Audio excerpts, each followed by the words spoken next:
June 2008. I opened my eyes to a room full of crashing stock charts and the smell of cheap cigarettes. The Haihong Securities Trading Center, a place I had only seen in old photographs. On the giant screen above the hall, green numbers were falling without end. All around me, people were breaking. A man squeezed his water bottle until it cracked in his fist. A woman was crying into her phone, begging someone on the other end. In the center of the hall, a man in a bright flower shirt sat on the floor, completely still. His eyes had nothing in them. This was the worst crash in the history of the Chinese stock market. The index had been above 6,000 points. Now it was falling off a cliff. At every desk, workers were picking up phones and delivering bad news. Fingers moved across calculators, adding up the damage. On every screen, the same red numbers, family savings disappearing in real time. My name is Lin Fan. 5 minutes ago, I was 32 years old. I worked as an AI architect at one of the biggest tech companies in the country. In 2024, I was rebuilding the core of our next generation AI model. 3 nights with no sleep, screens glowing in an empty office. Then my heart gave out and the world turned black. When I opened my eyes, I was here, 16 years in the past, standing in a trading hall full of old machines and broken people.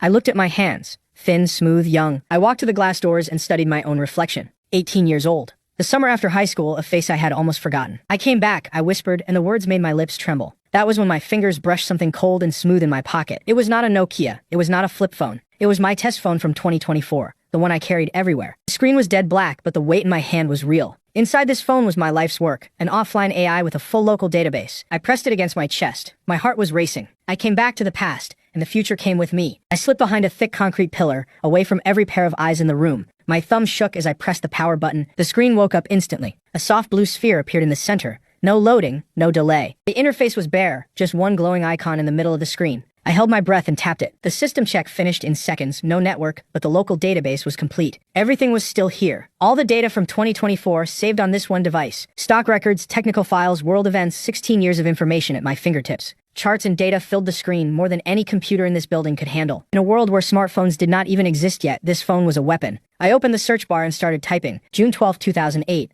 I punched in today's date. The query sat in the search bar, ready. The AI answered before I could blink. A full stock chart loaded, every price movement from today, already recorded. The market had crashed today. Almost every stock hit its lowest allowed price. But one name stood out, Haihong Holdings. At 2:45 p.m. today, everything would change. A leaked business deal would pull big money in and the stock would shoot straight up. From the very bottom of the day to the very top. The chart showed a clean vertical line, a 20% swing in a single afternoon. I stared at those numbers. This was real. This was happening today, 20%. Right here, right now, and I was the only person alive who knew. I had 40 minutes. The clock on the main board read 2:05 p.m. Haihong Holdings was right there on the board, down 9.8%, stuck at the bottom. Sell orders were stacked deep. Nobody in this hall would touch it. Nobody except me. But there was a problem. I reached into my pocket. One wrinkled 50 yuan bill and an ID card. That was everything I owned. Even if I doubled that 50, I would have 100. That was nothing. I needed real money, someone else's money. My eyes moved across the hall, and they stopped on the man in the flower shirt, still sitting on the floor. I knew this man. In my past life, the news had told his whole story. Zhao Dahu, the biggest private trader in Haihong. He had thrown everything into the market, his house, his car, every last coin he had. In the original timeline, he lost it all. Today, then he drank poison right outside this building, and that was the end of his story. If nobody stepped in, this man would be gone by tonight. I closed my eyes for 1 second.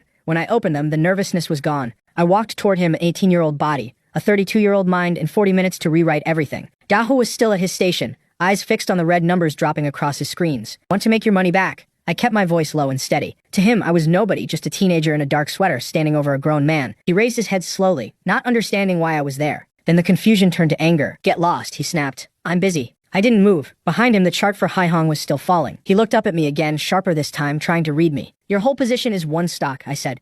Haihong Holdings, you're trapped. 800,000, all of it locked in. Am I wrong? I watched his face change. Nobody was supposed to know that number. What he didn't know was that my AI had already scanned the wrinkled trading slip in his hand. Only a small corner of the paper was visible. But the AI rebuilt the full image from that alone. I had every detail of his position before I even opened my mouth. Dahu got to his feet, eyes full of doubt. How did you know that? That part isn't important, I said, and pointed at the main board. 40 minutes until the market closes. Haihong is stuck at the daily low right now. Nobody will go near it. If you don't want tomorrow to be the same, your only way out is to listen to me. Listen to you? His face tightened. What does some kid who hasn't finished school know about stocks? Arms crossed. He stared me down, still not believing a word. I let the corner of my mouth rise just barely. Whether I know stocks doesn't matter, I said. What matters is something else. I stepped closer, dropping my voice so only he could hear. I have inside information. I leaned in close to his ear. At 2:45, big money moves in, the price will fly. I pulled back with a small smile. That was enough to get him thinking. How much cash do you have left? I asked, glancing at my phone. He was shaken. Something about me didn't match what he expected. I knew what he saw, eyes that didn't belong on a teenager's face.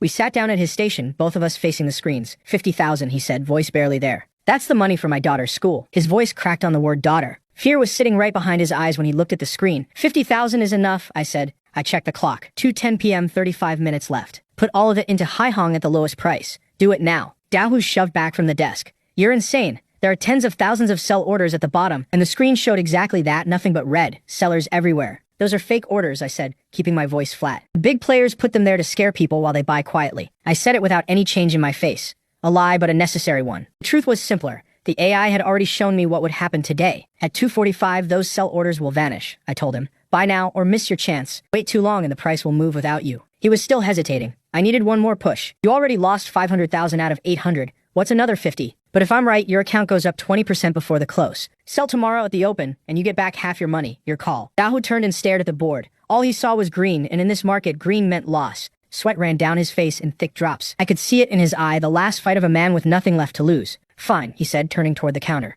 If I go down, I go all the way down. He rushed to the trading desk, teeth together, fists tight. I watched him go, keeping my face steady. In my pocket, the phone glowed with a message. Trust level 85%, 34 minutes until the move. Everything was on schedule. The first real gain in this new life wouldn't be money. It would be a man who owed me one. The minutes ticked by. Around us, the whole hall was cursing at the falling market. But Dahu and I had our eyes on only one name, Haihong Holdings. We waited in the middle of the trading floor, him with his arms crossed, me with my phone in hand. 2:40 p.m. The stock still hadn't moved. Dahu had gone pale. The screen still read -9%. Haihong Holdings locked at the daily low, not a single buyer anywhere. Kid, he said through his teeth, are you playing me? This stock hasn't moved at all, he said, pushing closer. Quiet, I said, without turning my head. Just watch. 2:44 p.m., 1 minute left. Then I noticed it. The sell orders on Haihong had stopped growing. 2:45, 0 seconds. 3, 2, 1. The board lit up. Haihong Holdings plus 20%. The wall of sell orders that had been holding the stock down vanished in an instant. Across the hall, people stood up from their seats. Buy orders flooded the screen like a wave, smashing through every price level. A woman nearby froze at her monitor, mouth open. The chart line went straight up from the daily low to the daily high in seconds. The whole hall went wild. People were shouting, pointing, grabbing each other by the shoulders. On my phone, the profit number climbed past 9,000. The big board confirmed it. Haihong Holdings had hit the daily limit up. Dahu stared at his own screen, wide-eyed, not moving. The lost numbers in his account were flipping, red turning to green, one line at a time. Haihong Holdings, daily limit. The comeback was complete. On the phone, the profit passed 19,000. His 50,000 had nearly doubled. 3 minutes. From the very bottom to the very top in just 3 minutes. Dahu jumped out of his chair so fast the seat rolled into the wall behind him. Around us, other traders hit their desks, furious at themselves for not buying in time. Dahu stood in the center of the chaos, looking like a man who just woke up from a nightmare. He leaned on the counter, breathing hard, sweat dripping down his face, but behind it all, pure relief. Then he spun around, searching through the crowd. The hall was packed, hundreds of people between us. I was still leaning against the pillar, watching him search. For me, this was just the beginning. Dahu found me. He came across the hall so fast he looked ready to drop to his knees. He stopped right in front of me, staring like I was something sacred. He leaned over the desk, towering above me, but his eyes told a different story, pure respect. What should I call you, he asked, sweat still running down his face. Just call me Lin Fan, I said. The 50,000 I just put in, it made 10,000, he said, barely holding it together, plus the shares I was already holding.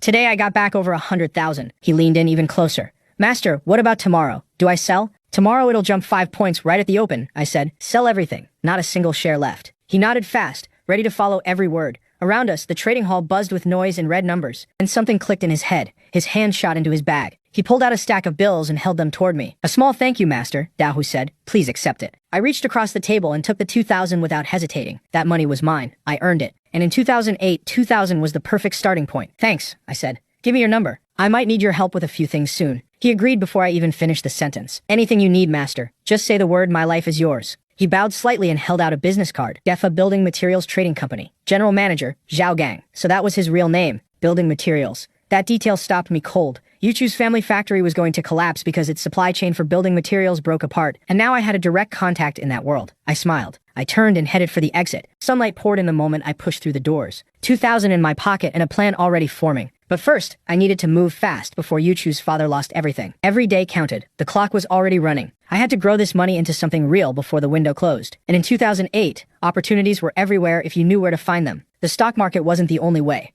There was one more place where my skills could make fast money. I pulled out my phone. The AI lit up on screen, ready for a command. Search something for me, I said. In 2008, right now, are there any big tech problems or rewards? The system started processing. Results came back within seconds. Tonight at 8, a famous antivirus company called Jinshan was going to face a massive attack on its servers. At the same time, a new version of the Panda virus was spreading fast through the dark web. And on a hacker forum, someone was offering 50,000 yuan to whoever could write a fix. I stopped walking. 50,000. My hand dropped to my side. A smile crept onto my face. Small reward, but good enough as a warm-up. I headed for the nearest internet cafe. The summer of 2008 pressed down on the city like a weight. The streets burned with heat, and the air itself felt restless. My shirt was soaked through by the time I reached the main road. The 2,000 in my pocket felt important, but I knew better. Compared to the empire I was planning to build, this money was nothing. Not even close. I needed much, much more. I flagged down a red taxi. Black Eagle Internet Cafe, I told the driver. Sufu Road. The biggest internet cafe in all of Haihong, exactly where I needed to be. Through the window, I spotted the neon sign. This was the place. I pushed through the heavy glass door and stepped into a different world, dark, loud, and packed with old screens. Hundreds of thick, box-shaped monitors glowed in the dim light.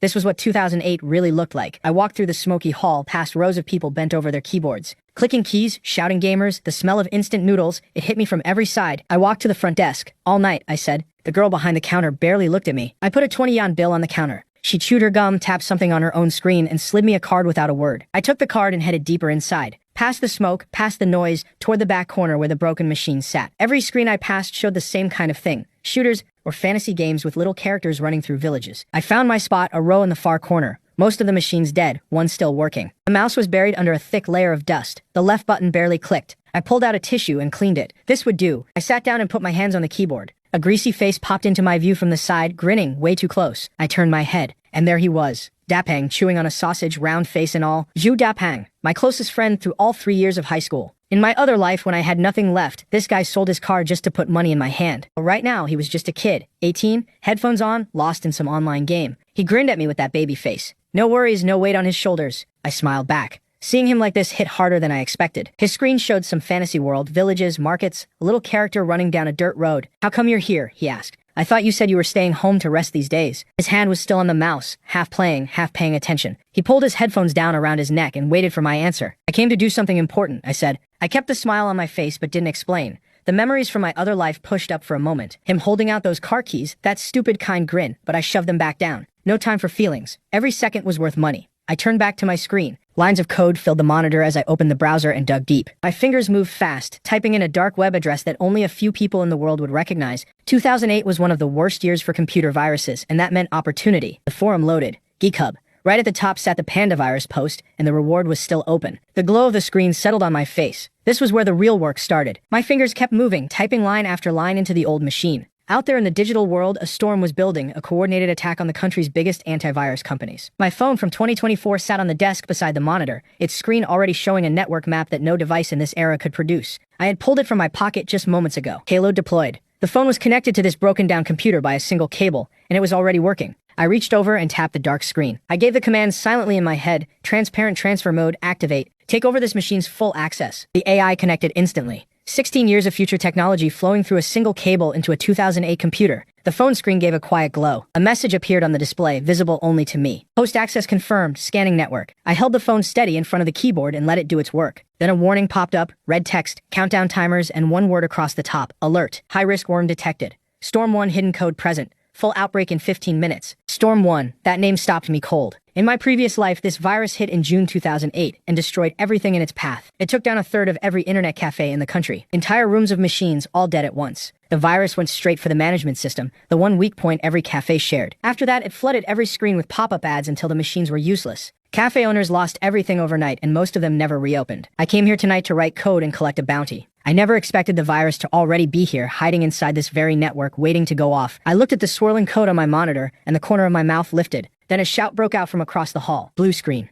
The kind every computer user fears, white text, frozen machine, nothing you can do. More voices. The whole main floor was losing it. Admin, everything's crashed. I looked up from my corner and saw it for myself. Screen after screen, all turning blue, and I watched it happen with a calm I probably shouldn't have felt. It spread through the rows like falling tiles, one machine pulling down the next. Then the blue screens turned black, and a skull appeared with red text. Want to unlock? 50 yuan per machine. Every monitor in the building showed the same skull and the same demand. A guy in a green hoodie slammed his mouse hard enough to crack the desk. The one beside him sat frozen with sweat running down his face, staring at his dead screen. The cafe owner burst out of the back room, a heavy man in a light blue shirt, glasses barely hanging on. Don't panic, he shouted, throwing his hands on the nearest keyboard. I'm restarting the server. Give me a second. He had no idea how useless that would be. The restart changed nothing. The red lock came right back. Even his billing computer was locked, his whole business, every machine, every system, completely frozen. The panic in his eyes was real now. 300 seats, full on a weekend night, and not a single machine working. He stood in the middle of the red-lit room and shouted, his voice cracking. Whoever fixes this gets free internet for a whole year. No one answered. He grabbed his phone, an old Nokia with a tiny screen. He started dialing a repair company. They told him 2 hours minimum. From my corner, I watched all of this without moving. My screen showed blue like everyone else's, but that was just a cover. Underneath, the AI still had full control. Scan the virus source, I told it. Build me a kill script, the fastest, hardest one you can make. The phone lit up. Code started filling the small screen in seconds. Command confirmed. Generating. The progress bar finished before I could blink. Lines of code scrolled down the display, dense and tight. The AI had written a weapon clean, sharp, and 10 years ahead of anything that existed in 2008. I read through it on the screen. Not a single wasted line. Dapping sat right beside me, eyes wide. I set my hands on the keyboard. Something shifted inside me. I wasn't a teenager in a cheap internet cafe anymore. I was the man who had once stood at NASDAQ as a chief technology officer. I hit enter. The blue screen vanished, and a black command window took its place. My fingers moved across the keys, feeding the AI's code into the system line by line. The rhythm was steady, fast, controlled, exact. Every keystroke hit the old keyboard with a sharp, loud click. Dapeng leaned in. You can write code? He asked. He was staring so hard that the sausage fell right out of his mouth and onto his pants. I didn't answer. My eyes stayed locked on the screen. At the top of the window, the program name glowed, Killstorm. Dapeng watched the commands scroll past, his mouth still hanging open. What I was really doing was translating the AI's output into code that a machine from 2008 could understand. The AI built the weapon. My job was to make it fit a world that wasn't ready for it. 5 minutes later, I typed the last character, then pressed enter hard, and Dapeng flinched beside me. A green progress bar filled the screen. Local scan complete, broadcasting patch to all machines. My machine was clean. The fix was already spreading through the network. The screen next to mine still showed the red skull, glowing in the dark. Then it blinked, and the skull was gone. The familiar Windows XP desktop loaded in its place, blue sky and green hills. One by one, every monitor in the row came back to life. A guy across the room jumped out of his chair, grinning. Third machine, fourth, fifth. The whole floor was waking up. The skulls vanished one after another, replaced by the same blue sky desktop. My screen showed the final message, network broadcast complete. All machines patched. Cheers broke out across the room. Mine's working. Mine too. People were laughing, shaking their heads in relief. Every machine in the building was back to normal, just like that. Boss Lee stood at the front desk, staring at his Nokia. The call hadn't even connected. His billing system showed a green checkmark, fully restored, as if nothing had happened. He scratched the top of his bald head. I didn't even do anything, he muttered. He spun around, looking for an answer. Who fixed this? The red-haired girl behind the counter stared back at him, just as confused. She pointed toward the far corner of the room. The signal came from over there. Boss Lee followed her finger and saw a teenager sitting alone in the back row, completely unbothered. I was already closing the command window with one calm click of the mouse. On my screen now was the Jinshan antivirus forum, my post already drafted, code attached, analysis included. Boss Lee started walking toward me. He was no tech expert, but even he understood what it meant when one machine heals an entire network from the inside. He moved faster, weaving through the rows toward my corner. I was uploading everything, the kill tool, the source code, the firewall patch, to a security bounty board. The upload bar sat at 62% and climbing. The post title was simple, Storm 1 Kill Tool and Code Analysis. The bounty, 50,000 yuan. Behind me, Boss Lee stood with his mouth half open, too shocked to say a single word. Dapeng stood behind me, holding his breath, completely frozen. He stared at me like I had just crawled out of a spaceship. When did you secretly become a hacker? He asked. I didn't answer. Boss Lee was still hovering behind me. The forum will handle the rest, I said. Across the city, in a brightly lit office, a system was running code verification, 20% and climbing. Dozens of engineers sat at their desks, heads in their hands, losing the same fight against the same virus. An intern spotted something on a forum and called out. Someone posted a kill tool online. The forum post was already live, full download, code attached, a start button waiting. The team lead at his desk waved it off without looking. Don't waste time on forums right now. It's probably clickbait, he said, or a new variant of the virus itself. The tech director didn't even lift his head. His fingers moved across the keyboard like he was fighting the clock. Boss, please, the intern said again. His voice was shaking now. The kill tool was already running on his screen, 43%. The code is beautiful, he whispered. The tech director finally stopped typing. He pushed off from his desk and rolled his chair straight over. One look at the screen, and his eyes locked on, sharp, focused, almost scared. The code structure was clean, tight, and perfectly balanced. Every engineer in the room gathered behind him to look. It used almost no memory and ran faster than anything their team had built in a week. Who wrote this? The team lead said, his voice completely different now. Must be one of the top hackers in the country. Download it, push it to every machine now. 3 minutes later, the patch was being sent to machines all across the network. Back at my screen, a private message window appeared. Jinshan Security Center, their verified account. Friend, your code is perfect. You bought us real time. My phone buzzed. Bank notification. 50,000 yuan already in my account. The message kept going. Want to come to Beijing? Name your salary. I smiled and typed back 2 words. Still studying. Then I closed the window. 50,000 from the bounty, 2,000 from the stock market. My starting money was set. I stood up and unplugged my phone. I turned around. Boss Lee was at the counter, watching me like I had grown a second head. He had probably been standing there the whole time. "Any chance you could waive my internet fees?" I asked. I gave him my friendliest smile. Boss Lee nearly tripped over his own feet. "Free, all free. Come anytime. Drinks on the house too." He was rubbing his hands together, grinning. "That virus just now, how did you—" "System hole," I said. "I patched your server already. This kind of thing won't get in again." I kept my voice flat, like fixing a virus was the same as tying my shoes. Boss Lee shook his head. "If that ran all night, I'd have lost tens of thousands." "Thank you." He reached behind the counter, still beaming. A 1,000 yuan internet card appeared in his hand. I shook my head. "Keep the card. Just save the best machines for my friend Dapang when he comes in." Behind me, Dapang dropped to the floor and grabbed my leg like his life depended on it. "You're my real brother from now on," he said, grinning so hard his eyes disappeared. I pushed him off. He landed on the floor and just sat there, looking wounded. I checked my phone 10:30 at night. By tomorrow, every security company in the country would be looking for the person behind that post. I didn't care about the fame. I had bigger things to think about. The night air hit me cool and clean as I stepped out of the cafe. I asked the AI in my head, "Find Shen Yuchu's current location." The answer came in seconds. My phone lit up with the search results. Target, Shen Yuchu. Haicheng Central Hospital, Emergency Department. Father admitted, heart attack. Everything inside me went still. In my past life, it was this exact night. Thugs came to the hospital demanding money. Yuchu's father had collapsed and she was alone with no one to help. The men who showed up were not there to talk, they were there to take everything. To pay for her father's surgery, she signed a contract in her own blood. She even went to beg that rich kid, the one who would ruin her entire life. That night was the moment everything broke for her and for me. Not this time. I stopped a taxi and threw myself into the back seat. The driver glanced at me through the mirror. "Central Hospital," I said.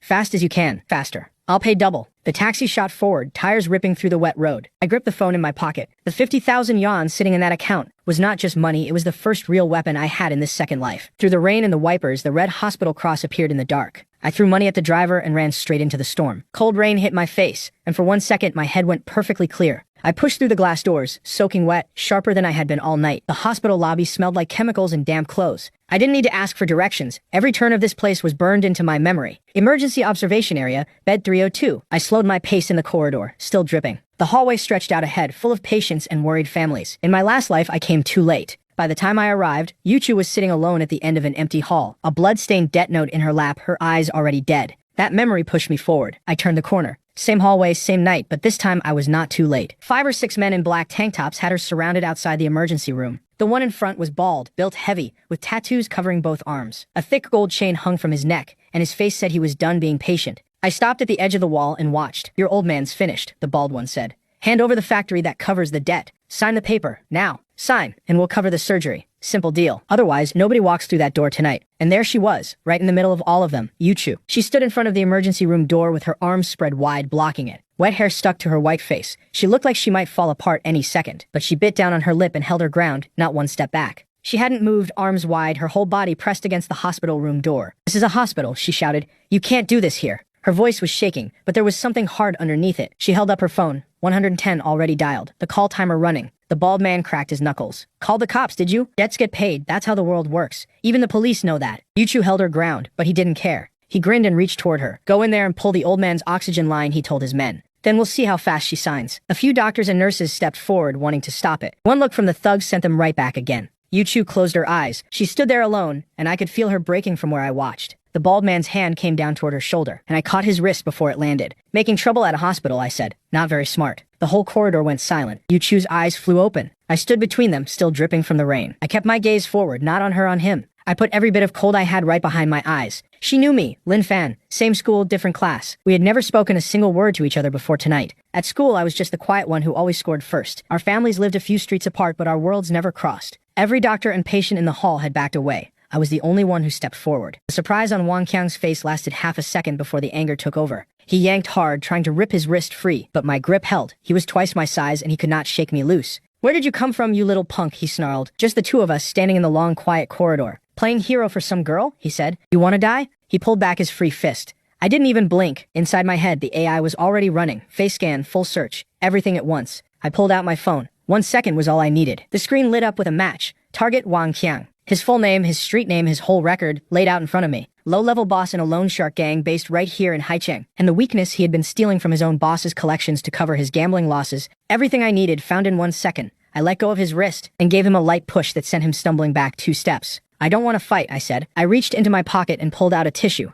I turned and held it out to Yuchu. "Dry your face." You'll get sick. She took it without a word, staring at me like I had fallen out of the sky. Wang Qiang's face twisted. Nobody ignores him and gets away with it. He shouted at his men, and they came rushing down the hallway toward me. I turned back and locked my eyes on Wang Qiang. I held that stare and did not let go. Then I stepped close enough that only he could hear me. Wang Qiang, Chengnan Underground Den, Table 13. You lost 200,000 on a bad hand. That was company money. His foot froze mid-step, nailed to the floor. He stared at me like he had just seen a ghost. I held his gaze and let the silence do the work. What did you just say? He stammered. I let the corner of my mouth lift, just barely, and I kept going, quiet, fast, right into his ear. I put my hand on his shoulder like we were old friends. If Brother Long finds out you took those interest payments and used them to fill your own hole, how long do you think you keep that hand? Cold sweat ran down his forehead. His fist clenched tight at his side. He had hidden this from everyone, his crew, even his own wife. Who are you? His voice cracked like a boy's. I patted his frozen shoulder. Who I am doesn't matter. The Shen family's loan isn't due yet. You came early tonight to squeeze them for cash to cover your own mess. That sentence broke the last wall inside him. I stepped back and raised my voice so the whole hallway could hear. Still here? Should I call Brother Long and say hello? I didn't have Brother Long's number. I didn't even know what the man looked like. But a man sitting on a secret that big cannot afford to take chances. When you hold the right information, you hold everything. Wang Qiang's face went through 3 colors in 2 seconds.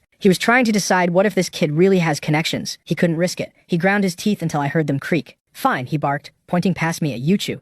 This brat saved you today, but the debt stays. 3 days. If you still can't pay, I'll tear this building apart. His men turned and shuffled down the corridor with their heads low. The hallway went quiet, and my shoulders finally dropped. If Wang Qiang had been the type to pull a knife first and talk later, my only plan was to grab Yuchu and run. But the AI's data was perfect, and his own fear did the rest. I turned around to face her. She was still gripping that tissue with both hands like it was the only thing keeping her standing. Then she broke. Tears poured down her face. Thank you, she whispered. Thank you, Lin Fan. Something twisted deep in my chest. In my last life, I told myself I wasn't good enough for someone like her. When she needed me most, I disappeared. This time I was right here. It's over now, I said, as gently as I could. The cold voice I had used on Wang Qiang was gone. I couldn't hold it up around her. But the surgery, she said, still crying. The doctor told me. She looked toward the sealed emergency room doors. If they don't operate soon, her voice broke before she could finish. How much? I asked. 50,000, she whispered. Just the first surgery is 50,000. She dropped her head. Tears hit the hospital floor. We sold everything at home. Our savings are frozen. My hand found the phone in my pocket and the 50,000 yuan sitting in the account behind that screen. 50,000. My fingers closed around the phone in my pocket. Right there on the screen, 50,000 yuan, earned barely half an hour ago. If I hadn't taken that bounty tonight, I would have nothing to give her. I pulled out the phone and looked down at her. Give me the hospital payment number. I held the phone out, waiting for her answer. The hospital billing number, I said. Or your bank card, either one works. She looked up at me, searching my face for a reason not to trust this. No more talking, every minute counts. Something shifted in her eyes right then. I kept my voice light. This is a loan. After you graduate, you work for me to pay it back. Interest at the highest bank rate, and you have to cook for me. She didn't answer, just sat there looking at me like I was someone she had never met before. 10 minutes later, the hospital cashier took the card and processed the payment. Bed 302, surgery team, go now. The staff moved fast. The surgery light came on, and the hallway went quiet again. That was when Yuchu's legs gave out, and I caught her before she fell. She leaned into me, and I could smell the rain still in her hair. She gripped my arm until her knuckles turned white. I will pay you back, Lin Fan, I swear it. Her lips were still trembling when she finished. I looked into her eyes and gave her one slow nod. She held my gaze, and for a long moment neither of us spoke. I leaned against the wall and watched the rain slide down the window. 50,000 yuan gone before it even settled in my account. But I felt nothing close to regret. Money was just a number now, and some things no number could ever bring back. I stood alone in the empty corridor and quietly called the AI. The clock on the wall read 11:47. I held the phone close and whispered, make me a plan. How do I start from zero and turn it into 1 million in 3 days? The message was already sent. I needed to erase the Shen family's debt, every last cent of it. The AI answered in seconds. Use the gap in the ringtone billing system. Combine it with the hottest SP services. Expected return, 2,000%. 2,000% medium risk. I could work with that. I walked down the corridor, staring out at the city beyond the glass.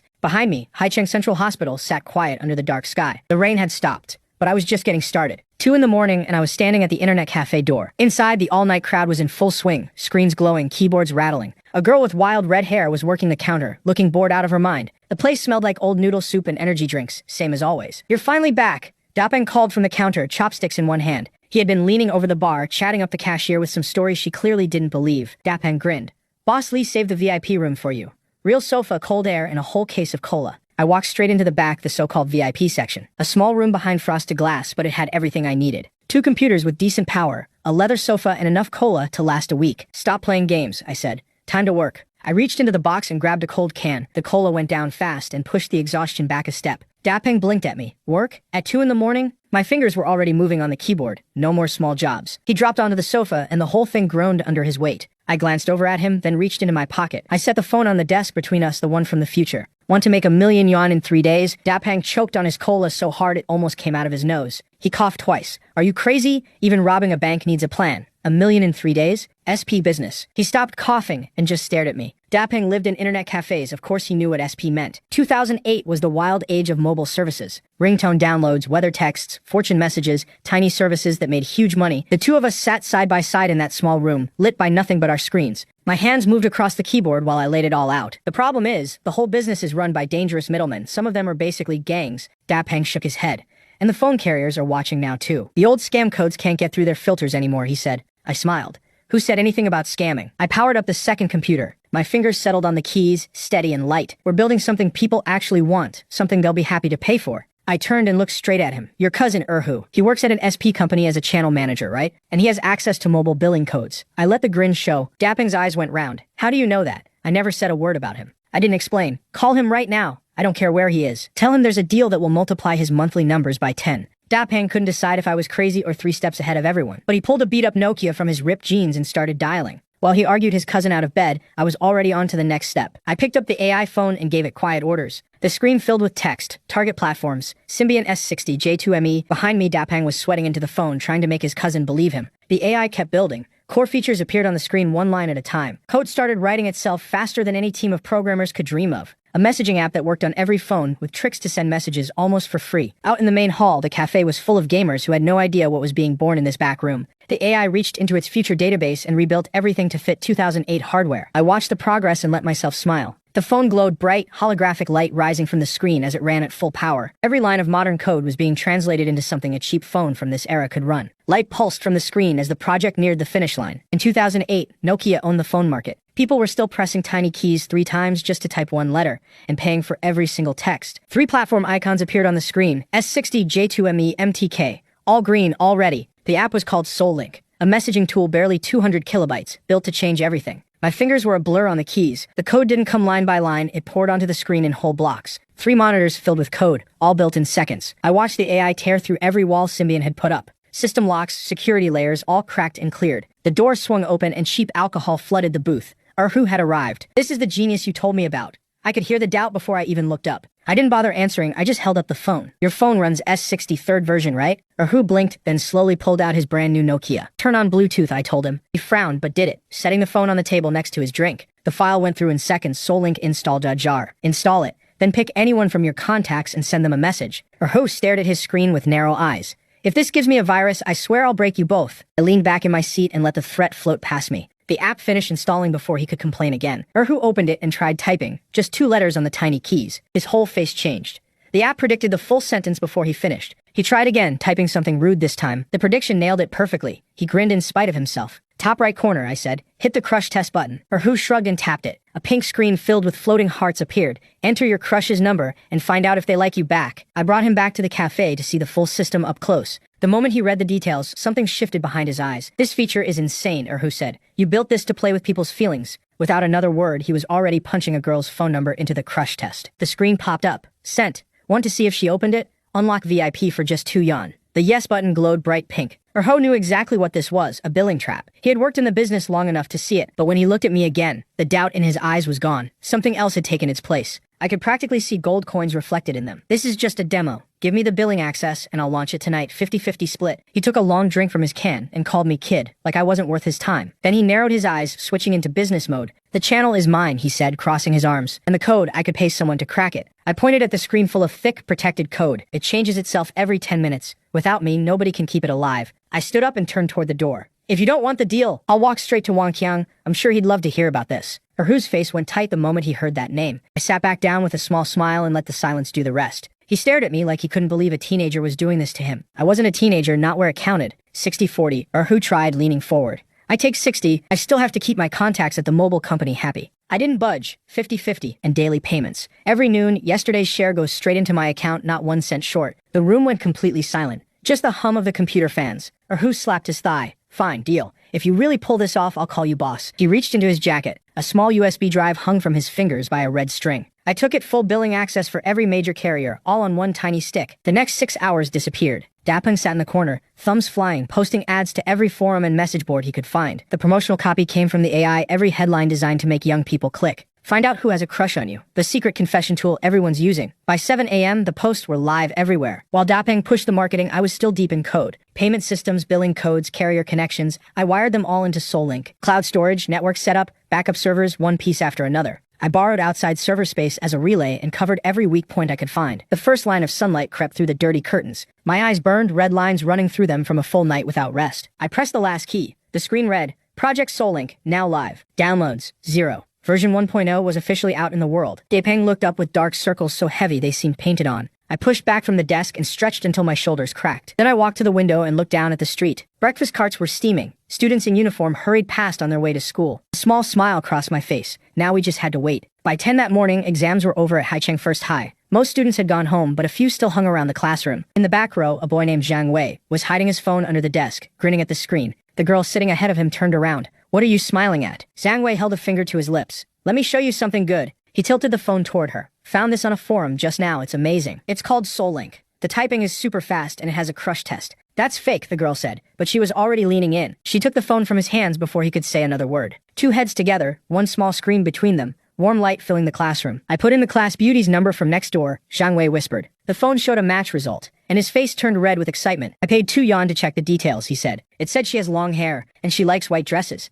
That's definitely her. The girl's heart skipped. She stared down at the phone in her hands. Slowly, her eyes moved across the room to a quiet boy reading by the window. Her cheeks went warm, and she closed her eyes for a moment. How do I download it? She asked, trying to sound casual. Bluetooth, Zhang Wei said. I'll send it to you right now. The file was only 200 kilobytes. It transferred before she could blink. She opened it, and her eyes lit up. The same scene was playing out across the city in over a dozen schools at once. Students, college kids, even young office workers, all finding that pink heart on their screens. In 2008, there was no app store. No single place to find and download software. Apps spread the old way, Bluetooth, infrared, and popular posts on phone forums. Phone to phone, person to person, desk to desk. The growth was slow at first, one user at a time. But once the word started spreading, it stuck. And the crush test was the hook that made sure nobody wanted to let go. The crush test hit every young person where it mattered most. Everyone had a secret crush, and now they had a way to find out if the feeling was the same. Who could say no to that? 2 yuan, the price of 1 cola, was all it cost for a tiny piece of hope. Noon. I was back in the VIP booth at Black Eagle, waiting. Dapeng had finally crashed, face down on the desk, drool and all. I sat watching the line graph on my screen, a warm bottle of cola beside me. I had been holding that can so long it felt like bathwater. Dapeng snored on while the numbers on my screen started to climb. Noon on the dot. The line shot straight up, 2,000 users, 5,000, 8,000, still climbing. My fingers hit the keyboard. 3,000 paid orders in one morning, over 6,000 yuan from Haihong alone. As our post hit the top of every forum, traffic started flooding in from cities all over the country. Then the speaker on the desk screamed to life with a sharp alarm. Dapeng jerked awake and rolled right off the couch onto the floor. He stared at me, still half asleep. What happened? Not the police, I said. The traffic is exploding. My hands were already flying across the keyboard. Server CPU, 99%. Not good. Every bar on the dashboard had turned red. The cheap server we rented was never built for traffic like this. It was frozen solid, not a single request getting through. Dapeng sat on the couch, staring at the monitors from across the room. Fan, what do we do? He asked. If it crashes, everyone will delete the app. I already had a plan. Swarm mode, I said. Turn it on. The screen confirmed, scanning the public network for unused computer power. Connection points lit up across the map. First hundreds, then over 1,000 machines. Every idle machine I could reach became part of our network, sharing the weight of all that traffic. Not exactly legal, but right now, rules could wait. The red warning vanished. CPU dropped to 30%, stable. Across Haihong, in a corner office high above the city, Erhu was living a very different afternoon. Reports from his SP company sat in a pile on the desk, untouched. He was sweating in the heat, losing at a card game on his phone. Then his office door slammed open. A tech worker burst in, out of breath. Boss, something big. Erhu barely glanced up. Calm down. What is it? The tech leaned on the table, gasping. The payment channel. The revenue went crazy. He slammed a thick stack of printed data onto the desk. 20,000 payment requests in 4 hours. And it's still climbing. Erhu shot to his feet so fast his chair fell over. He bent over the report, scanning every line. 20,000 orders at 2 yuan each, 40,000 yuan in 4 hours. His fist tightened at his side. At this rate, one full day would bring 240,000, a month over 7 million. When most people earned 2,000 a month, that number felt impossible. Erhu's eyes went dark with something hungry. He turned toward the window, but his mind was on the 50-50 deal he had signed with Lin Fan. Half of 7 million meant handing over 3 million a month to a high school kid. The channel was his. The company was his. Why split that kind of money with some teenager? Erhu's voice dropped low, and his face twisted into something ugly. Can you lock him out of the system? He asked the tech. Keep all the money on our side, just change the password. The tech's hands moved to the keyboard. We could tell him it was a data error, the tech said, or that mobile froze the account. He didn't type right away. I can do it, the tech said carefully. If I change the access code, his app can't charge users anymore. All the money stays here. Something in his face said he knew this was wrong. But do it, Erhu snapped. Now. The money had taken over his brain completely. What's a kid gonna do about it, he said. Worst case, I throw him a few thousand and he disappears. The tech looked at him, then turned to his screen without another word. 2 in the afternoon. I was eating instant noodles at my desk when the revenue counter on the screen went quiet. Not slow, 0. Everything dropped to nothing. Dapeng's jaw fell open. Did the server crash again, he asked. I set down my chopsticks, pulled a tissue, and wiped my mouth slowly. There was no surprise in my eyes. If anything, I had been waiting for exactly this. The server is fine, I said, and my hands moved to the keyboard. Someone cut us off. I picked up my phone.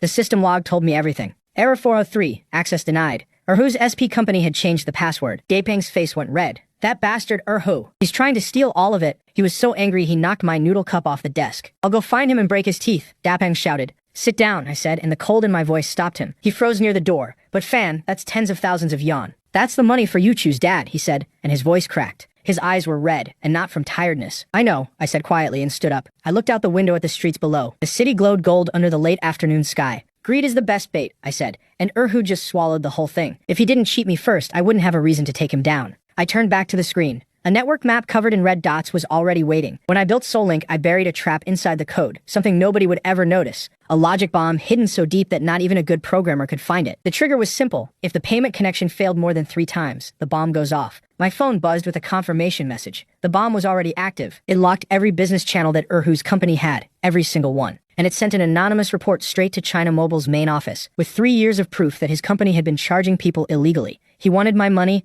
I would take his entire business. At that very moment, Erhu was still sitting in his office, counting his future millions. Then every screen in the building flickered at once. Both monitors turned bright red. Critical system error. Every screen in Erhu's office showed the same thing. Red warning, system failure, core database destroyed. Then the red phone on his desk started ringing. The direct line from the mobile company's investigation department. Erhu picked it up with trembling hands. A cold voice came through the speaker. What the hell is your company doing? We received thousands of complaints and evidence that your company has been charging people illegally. It went straight to the government complaint office. If you want to go down, don't drag us with you. The line went dead, and Erhu's face turned white. His legs gave out and he hit the floor, his phone sliding across the ground. He lay there under his desk, staring at the red screens above. It's over, he whispered.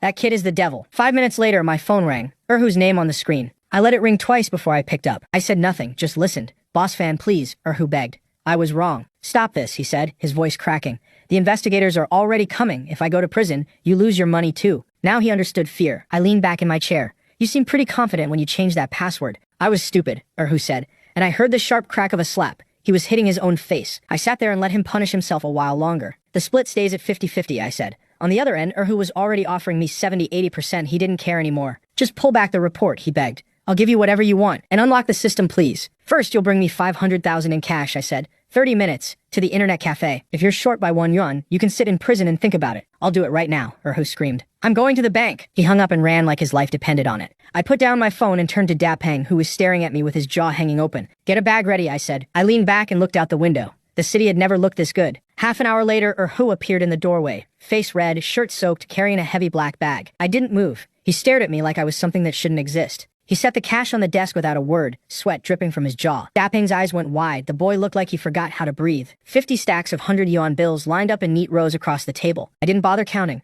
I typed a few lines of code and pressed enter. Done. The system was back online. What Erhu didn't know was that the report had already been sent, a lighter version just enough for a fine. I still needed his company running. After I sent Erhu away, I stared at the 500,000 on my desk. With today's earnings, I'd reach 1 million by tomorrow, enough to clear Yuchu's family debt. Then my phone buzzed again, an unknown number from Beijing. I picked up. Is this Mr. Q, the developer of SolLink? Her voice was sharp and sure, the kind that never expects to hear the word no. We're from TX's investment team. Your product numbers are impressive. Interested in selling? My eyes narrowed. And if you refuse, she continued, we can make your product disappear from the entire internet by tomorrow. My grip on the phone tightened. I smiled. So it had already begun. I remembered this clearly from my past life. TX in 2008, the king of copycats. Any small product that caught their eye got the same 2 choices. Sell it to them for nothing, or watch them copy it and push it to their hundreds of millions of users until you were dead. That was the law of this era, and most people had no way to fight it. But I was not most people. If anything, I was looking forward to this. Go ahead, I said, but you might want to upgrade your firewall before tonight. I hung up,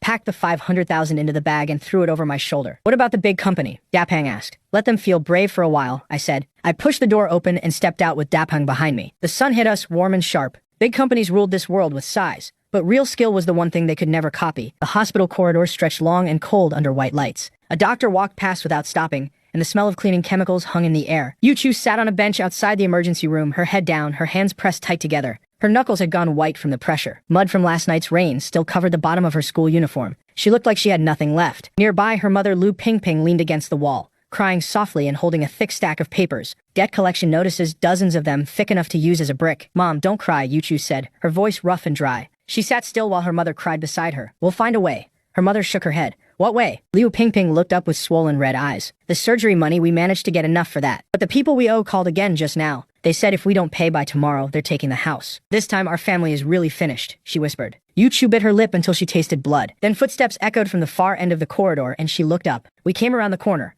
I saw them right away. Yuchu on the bench, her mother crying beside her. Dapeng was breathing hard behind me, but I kept walking. I didn't slow down. Yuchu stood up. Her mother looked at us through her tears, confused. Yuchu's eyes went wide when she recognized me. I walked straight to the bench and stopped in front of them. Without a word, I pulled the bag off my shoulder. I dropped it on the bench, heavy and solid. The thud echoed through the quiet hallway. "This is 500,000, I said. I said it the way you'd mentioned the weather. Calm, simple, like it was nothing. Liu Pingping stopped crying. Both she and Yuchu stared at the bag. The old woman opened her mouth, but nothing came out. I pulled the zipper open, and rows of red 100 yuan bills filled the bag from edge to edge. Yuchu stared at the money like she was dreaming. 50 stacks of cash, packed tight in an old canvas bag sitting open in a hospital hallway. I looked at Liu Pingping. 500,000 in cash, auntie, I said. Pay the worst debts first, the ones where people are threatening you. Clear those before anything else. I took a smaller bundle out and placed it gently in her hands. The rest is for Uncle's recovery after surgery. Liu Pingping stood frozen, looking at the money in her hands, then at me, then back at the money. She couldn't say a word. Her hands were shaking against my collar. "Young man, where did you get this kind of money? You're not doing anything illegal, are you?" I smiled. "Relax, auntie. Every yuan is clean." I turned toward Yuchu, still frozen on the bench. I held out a small stack of bills. "What I borrowed yesterday, here's the first part back, with interest." Tears spilled before she could stop them. She stared at me like she was trying to see straight through me. "Lin Fan," she whispered. "Who are you, really?" She was close now, looking straight up at me. Just yesterday I was nobody, one more face in the back of the classroom. And today I had pulled out more cash than her family earned in years, like some kind of magic trick. I saw it in her eyes, not fear, but confusion so deep it hurt. I didn't have time to explain everything, and the truth would only scare her more. So I tried to keep it light. She looked up at me, one small fist near the strap of the bag. "Think of it as an investment," I said.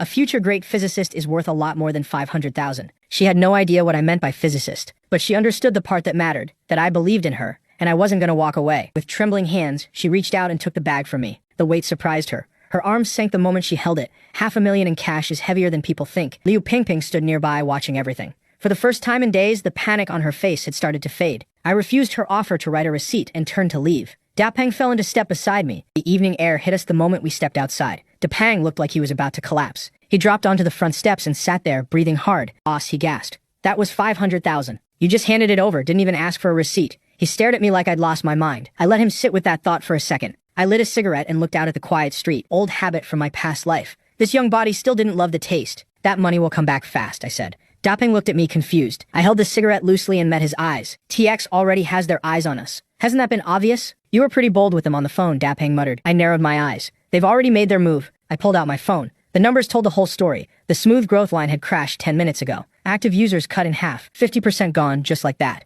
Dapeng leaned over to look at the screen. His face went white when he saw the numbers. I smiled to myself and opened the messaging app. I sent our download link in a group chat. The moment it went through, a red warning popped up, link blocked, security risk detected. They hadn't just slowed us down. They had erased every trace of us from their entire platform. I tried connecting directly to our server. The address sat there loading. 5 seconds, 10 seconds, nothing. DDoS. They were flooding our server with fake traffic to drown it. I tapped the ash off my cigarette. "Standard big company playbook," I said. "Block the links, kill the server, choke the traffic." "Traffic is everything right now," I said. "And they own the biggest social platform in the country. The second they block your links in their chat app, you're silenced. For a small team like us, this should mean death." Dapeng threw his hands up. "So that's it? We're finished?" "Or who just texted me too," he said, face twisted. "All the mobile data channels are cut off. He's losing it." I killed the cigarette and stood up. The harder they hit us, the more scared they are. Companies like TX, if they don't fear you, they just ignore you. Or they copy you. They only fight dirty when they can't do either. "Come on," I said. "Back to the internet cafe." Dapeng blinked. "For what?" I smiled, not a kind one. "Not to fight them. To send them a gift." Meanwhile, in Shenzhen, the TX corporate tower stood tall against the evening sky. On the top floor, a man named Wang Laowu sat behind a wide desk with his feet up, sipping coffee while his tech lead gave a report. "Their server is crushed," the tech lead said, smiling.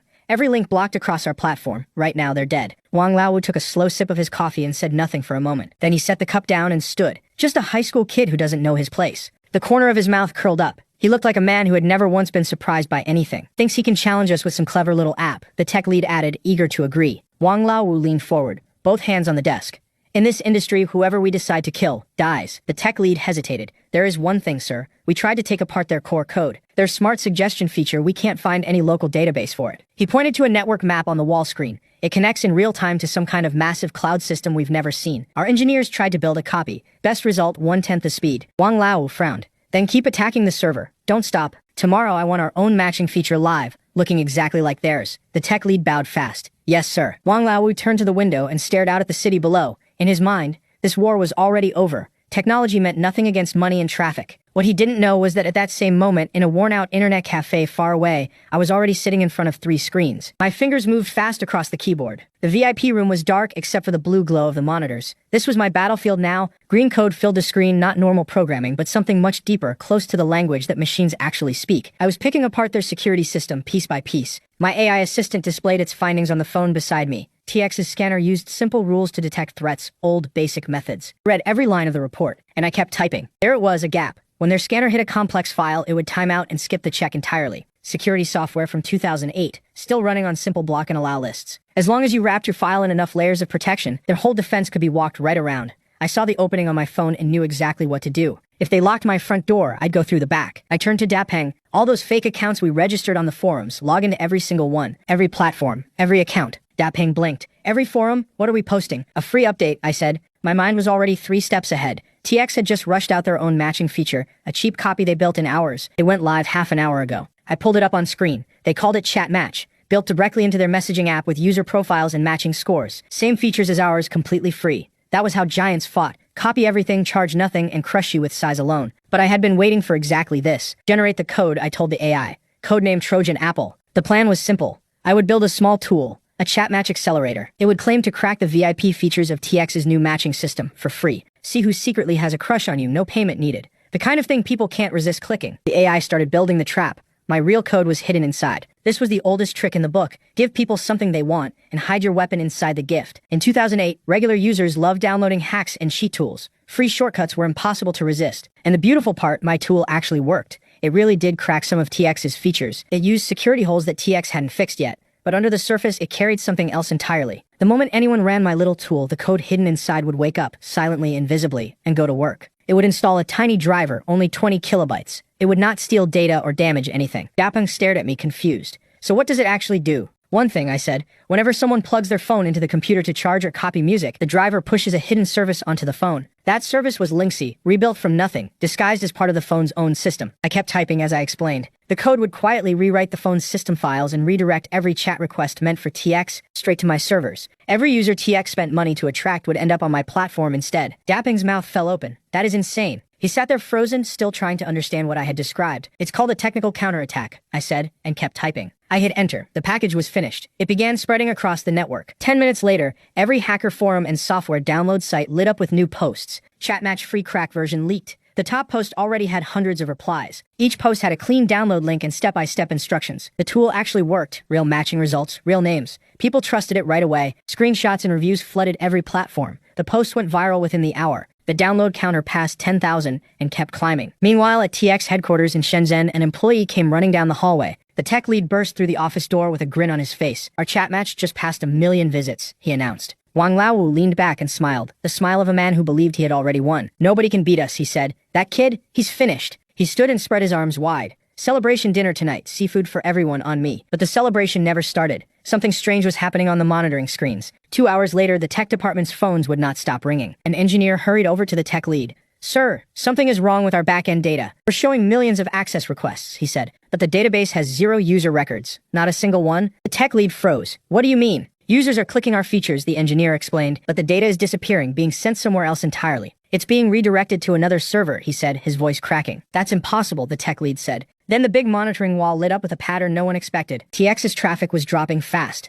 Millions of connections were turning away from their own servers. All of it was flowing to a single IP address, shown clearly on the world map. They traced that address. The page it returned looked exactly like Chat Match, but at the very bottom, in tiny gray letters, it read, "Powered by Lin Fan." Thank you for the traffic, Mr. Penguin. Wang Lao's coffee cup hit the floor and shattered into pieces. His face had turned dark red, almost purple. Hackers, he screamed, his whole body shaking. Call the police, right now. We can't, sir, the tech lead said, nearly in tears. They didn't attack our servers. The users downloaded a driver themselves. They're sending us the traffic willingly. And the worst part, the tech lead added, pointing at his screen, the driver also kills viruses and speeds up their phones. Nobody wants to remove it. He bent over his keyboard, exhausted. The users would rather keep it than delete it. It's a poison apple, someone whispered, sweat running down his face. Once you take a bite, you can never spit it out. The red graph on screen confirmed it. All that traffic was leaving TX. Back at the cafe, I sat in front of my monitors and watched. The numbers had gone far beyond what I expected. 3 million daily active users. I read the number twice to make sure. TX had spent a fortune promoting Chat Match, and every cent of it ended up feeding my platform. The live counter was still ticking upward, 2.8 million and climbing. I let myself smile. Dapeng,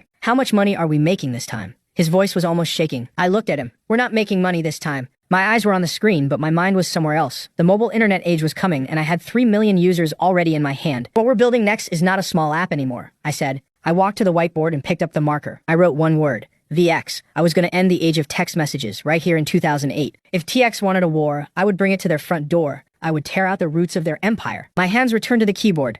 This time I was going after their core messaging itself. I could see every step ahead, every date, every line of code that needed to exist. I stood and pulled out my phone. Load the Instant Messaging 2.0 framework, I told the AI. Enable Voice Transfer Protocol, the AI confirmed. It was pulling voice compression technology from 3 years in the future and adapting it. On the monitor, the AI processed everything, fitting the code for the slow mobile networks of 2008. Then a button appeared on the phone screen. Big, blue, simple, hold to talk. It was the summer of 2008, June 28th. Outside, the world had no idea what just happened. People walked the streets, shopping, talking, living their normal lives. The Olympic torch was passing through the city, and crowds lined the roads to watch. Every shop played the same welcome song. Every TV screen showed the Beijing countdown. At the stock exchange, investors were crying over numbers that kept dropping. And here in Haihong, behind the neon sign of the Black Eagle Internet Cafe, inside the VIP room behind a locked door, Dapeng was staring at the screen with food still in his hand. Fanji, is this thing broken? His bun dropped onto the desk. He did not even notice. The graph on screen was no longer climbing, it was going straight up. Data was flooding through the servers faster than we could read it. 5 million installs in a single night. But the number I cared about most was the voice packet data, over 2 million transmissions and still rising. I leaned back and let the smile stay on my face. My body was running on nothing, but my brain had never felt more awake. Dapeng sat across from me, serious for once in his life. I reached for the phone on the table. The screen showed a big blue microphone button. I held my finger on it. Hey fatty, time to lose some weight, I said into the phone. 1 second later, Dapeng's phone buzzed on the desk. The screen lit up, no ringtone, no download bar, just a small voice bubble with a red dot. He tapped it without thinking. My voice came out of his phone, clear, clean, like I was standing right next to him. The screen showed my name and a green audio bar playing the message I had just recorded. He looked at me, then at the phone, then at me again. What is this? I didn't answer any call. It's called a voice message, I said. It uses mobile data, not phone minutes. No call needed. Only data. Dapeng's eyes went wide. He nearly fell off his chair, leaning forward. Then how many messages could you send for 1 cent? I was already typing again. Right now, a data plan costs 5 yuan for 30 megabytes. You could send thousands. My compression algorithm could squeeze a 10-second voice clip down to just 4 kilobytes. 30 megabytes of mobile data meant roughly 7,500 voice messages. Dapeng's mouth fell open. How many? He jumped out of his chair so fast he took it with him and crashed to the floor. A text cost 1 cent each. 7,500 would be 750 yuan. In 2008, that number hit different. People picked every word in a text message carefully just to save a few cents. They shortened words, cut sentences down to codes only their friends could read. Long-distance calls cost so much that people would rather walk across town than dial. And here, behind the neon sign of the Black Eagle Cafe, I had just made all of that worthless. My eyes went sharp. Has Chi-Wan figured out what's happening? Dapeng pulled himself off the floor and went straight to the computer to check. His hands moved fast across the keyboard, pulling up forum after forum. Their chat app keeps crashing, he said, eyes locked on the screen. Every forum is full of angry users, but people are also posting about Lingzi. The posts were everywhere. Users were calling Lingzi's voice feature a walkie-talkie for your phone. Better than anything else out there. I shook my head. Not enough. People were curious right now, but curiosity fades fast. I needed them to feel like they could not live without Lingzi. Outside the window, the first light of morning was already showing. I had not slept at all. I picked up my phone and gave the AI its next order. Start the viral spread, Plan B. The phone loaded for a second, then confirmed the new strategy. Strategy name, Voice Drift Bottle. A user records a message and sends it floating out into the network. Someone else picks it up, hears the voice inside, and if they want, they start talking to a stranger. 10 years from now, every social app would copy this trick until people got sick of it. But in 2008, I turned back to the computer and added one more thing. You choose phone number straight to the whitelist. Every message she sent would reach me first, with no delay. Right then, a soft knock came at the VIP room door. Who's that? Dapeng yelled. Our overnight session isn't up yet. A small, nervous voice answered from the hallway. It's me. Dapeng opened the door, and there was Yuchu standing right outside. Morning sunlight fell on her hair. Her face still looked a little pale. Dapeng almost said something rude, but caught himself just in time. He swallowed whatever it was and stepped aside to let her in. I heard her footsteps and turned my head. She paused at the smell, smoke and stale noodle cups. She wrinkled her nose a little, but she didn't say a word. Her eyes moved past the cables and empty wrappers on the floor and landed straight on me. I met her gaze. Lin Fan, she said quietly. She stood there in her school uniform, a bag hanging from one hand, looking like she belonged in a completely different world from this room. That sharp edge I had been running on all night just melted away. I stood up. Why are you here? Doesn't someone need to stay at the hospital? I reached for a chair to give her, but every seat was buried under instant noodle cups. My mom is there watching him, she said. Dad's surgery went well. The doctor said we got him there just in time. She looked at me and added softly, that night, calling the ambulance that fast saved him. She placed a lunchbox on the desk and opened it. Inside was warm rice porridge with red dates and a few steamed buns. The steam rose slowly into the cold room. I came to bring you breakfast, she said. Then her voice got quieter. She reached into her skirt pocket and pulled out a bank card. There's 50,000 left on this. The surgery didn't cost all of it, so I'm returning what's left. She held the card out to me. I know it's not enough to repay you. The rest I'll work and pay it slowly with interest. I looked at the card but didn't reach for it. I knew Yuchu. She hated owing people anything. If I refused, she would only feel worse. Fine, I said, and took the card from her hand. I dropped it next to the keyboard without a second look. But forget about working some random job to pay me back. I leaned back and let myself smile. I actually need someone right now. She blinked, caught off guard. She looked around the messy room. Need someone, like a manager? Across the room, Daepang choked on his porridge and sprayed it across the table. I held back a grin. Not a manager, chief experience officer. I picked up the phone with Lindsay installed and handed it to her. The big blue microphone button sat right in the center of the screen. Hold this and talk. She took the phone slowly, holding it close, not sure what to expect. She pressed the button and held it down. Lin Fan is a big dummy, she said into the phone. The old Nokia screen showed the recording bar filling up. She let go. A soft chime played, and her face went red. She couldn't even look at me. A second later, the speakers on my desk lit up. Her voice came through, perfectly clear. Lin Fan is a big dummy. Her eyes went wide. She looked at the phone, then at the speakers, then back at the phone. How is that possible? It's not a recording, I said, looking her in the eyes. It's the future. I held up the phone so she could see the screen. From now on, you can use this to talk to me anytime, anywhere. No phone bill, no word limit. When you want to cry, when you want to laugh, just press the button and let me hear it. Something crossed her face that I hadn't seen before. In a time when everyone was too busy just surviving, I had just given her a way to reach me whenever she needed. No cost, no limits. She sat there, trying to find the right words. She turned to look at the data on my screens. You built this? Just finished it, I said, keeping my smile easy. Not many people using it yet. That was a lie. 5 million people were already on it. So I need you to help me test it. If this thing makes money, your debt is gone. But the second I said it, a red warning box appeared on the screen behind us. This time, it was not an attack from Yuan. It was a legal notice from the mobile carrier. Our app was running an illegal VoIP phone service. If we didn't stop, they would cut our internet and call the police. Dapping's face went white. Fanji, he said, voice shaking. The carriers are coming after us. Text messages and voice calls were how the carriers made all their money. My free voice messages were cutting straight into their profits, and they had noticed. Yuchu looked at me, worry written all over her face. Is there trouble? I didn't answer her question. I just picked up my phone and started dialing. Not a trace of worry on my face. The number on the screen had an international country code. The name at the top read Wang Shuheng, the founder of HTC. She was in the middle of preparing the launch of the world's first Android phone, the G1. I didn't have her private number, of course, but the AI did. The phone rang 3 times before someone picked up. A sharp, tired voice answered in English.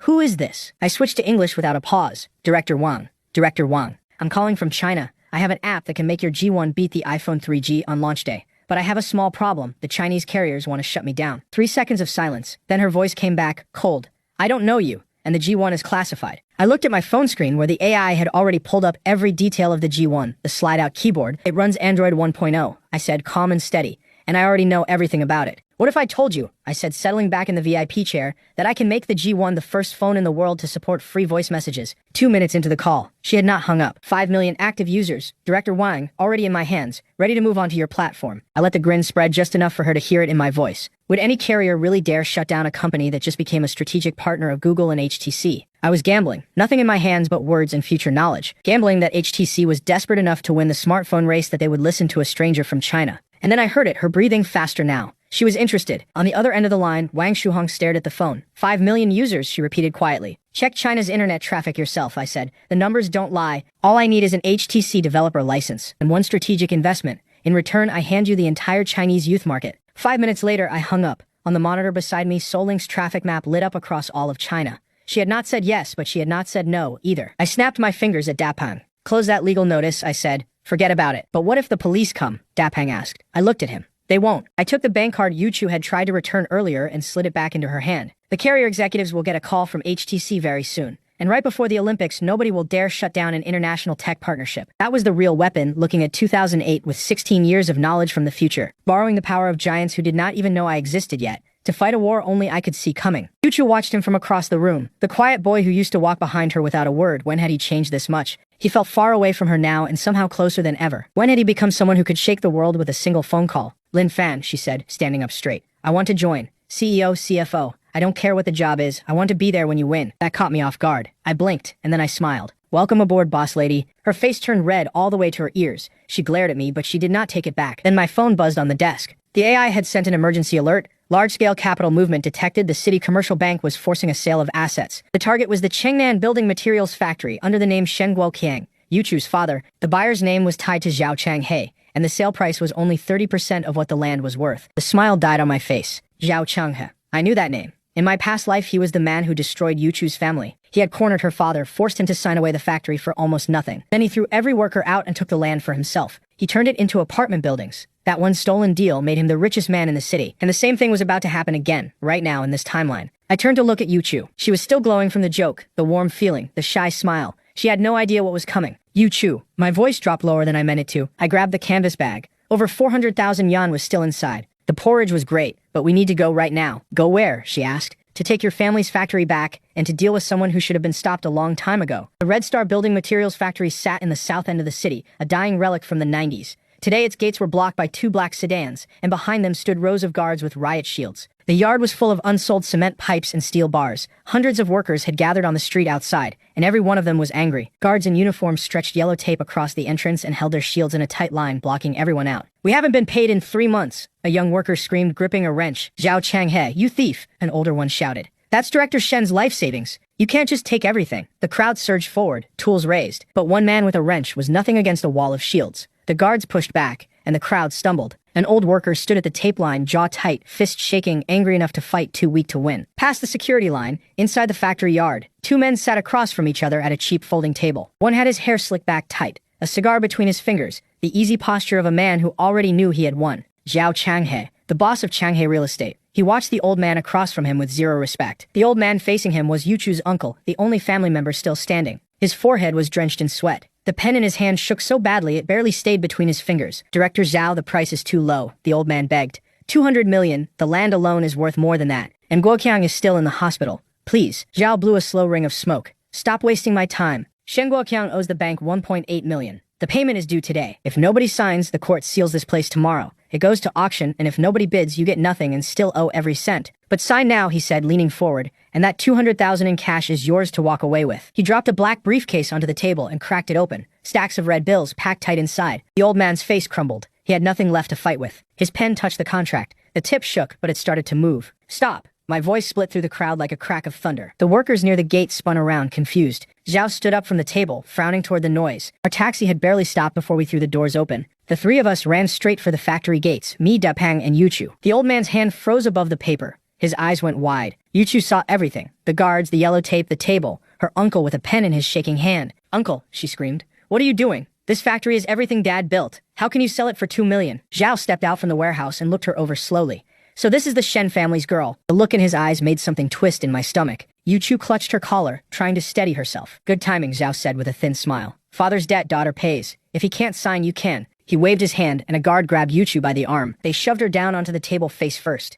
She tried to fight back, but the guard held her there. Let her go. My voice came out so cold I barely recognized it. I walked forward through the crowd, one slow step at a time. Something in my face must have changed because everyone around me went quiet. The workers parted for me without a word, opening a straight path to the gate. Zhao narrowed his eyes. And who are you? He looked me up and down, cheap clothes, no car, just a student. In his mind, I was nothing. I did not answer. I walked straight to the guard holding Yuchu and locked my hand around his wrist. Something cracked. The guard screamed. His wrist bent at an angle it was never meant to bend. He fell to his knees, letting go of Yuchu instantly. I pulled Yuchu behind me and turned to face Zhao. Then I wiped my hand on my sleeve like I had touched something dirty. Kid! Zhao growled through his teeth. Tax fraud from the very beginning, I said, keeping my back straight and my voice flat. Bribes to grab land deals. 3 wrongful deaths tied to your name. I read out every line the AI had found, calm, steady, like I was reading from a report. My voice was not loud, but in the silence of that factory yard, everyone heard every word. For the first time, something cracked behind Zhao's eyes. Get him, he hissed. And a dozen guards with batons closed in around us. Dapeng's legs were shaking so hard I could see it, but he picked up a brick from the ground and stood at my side.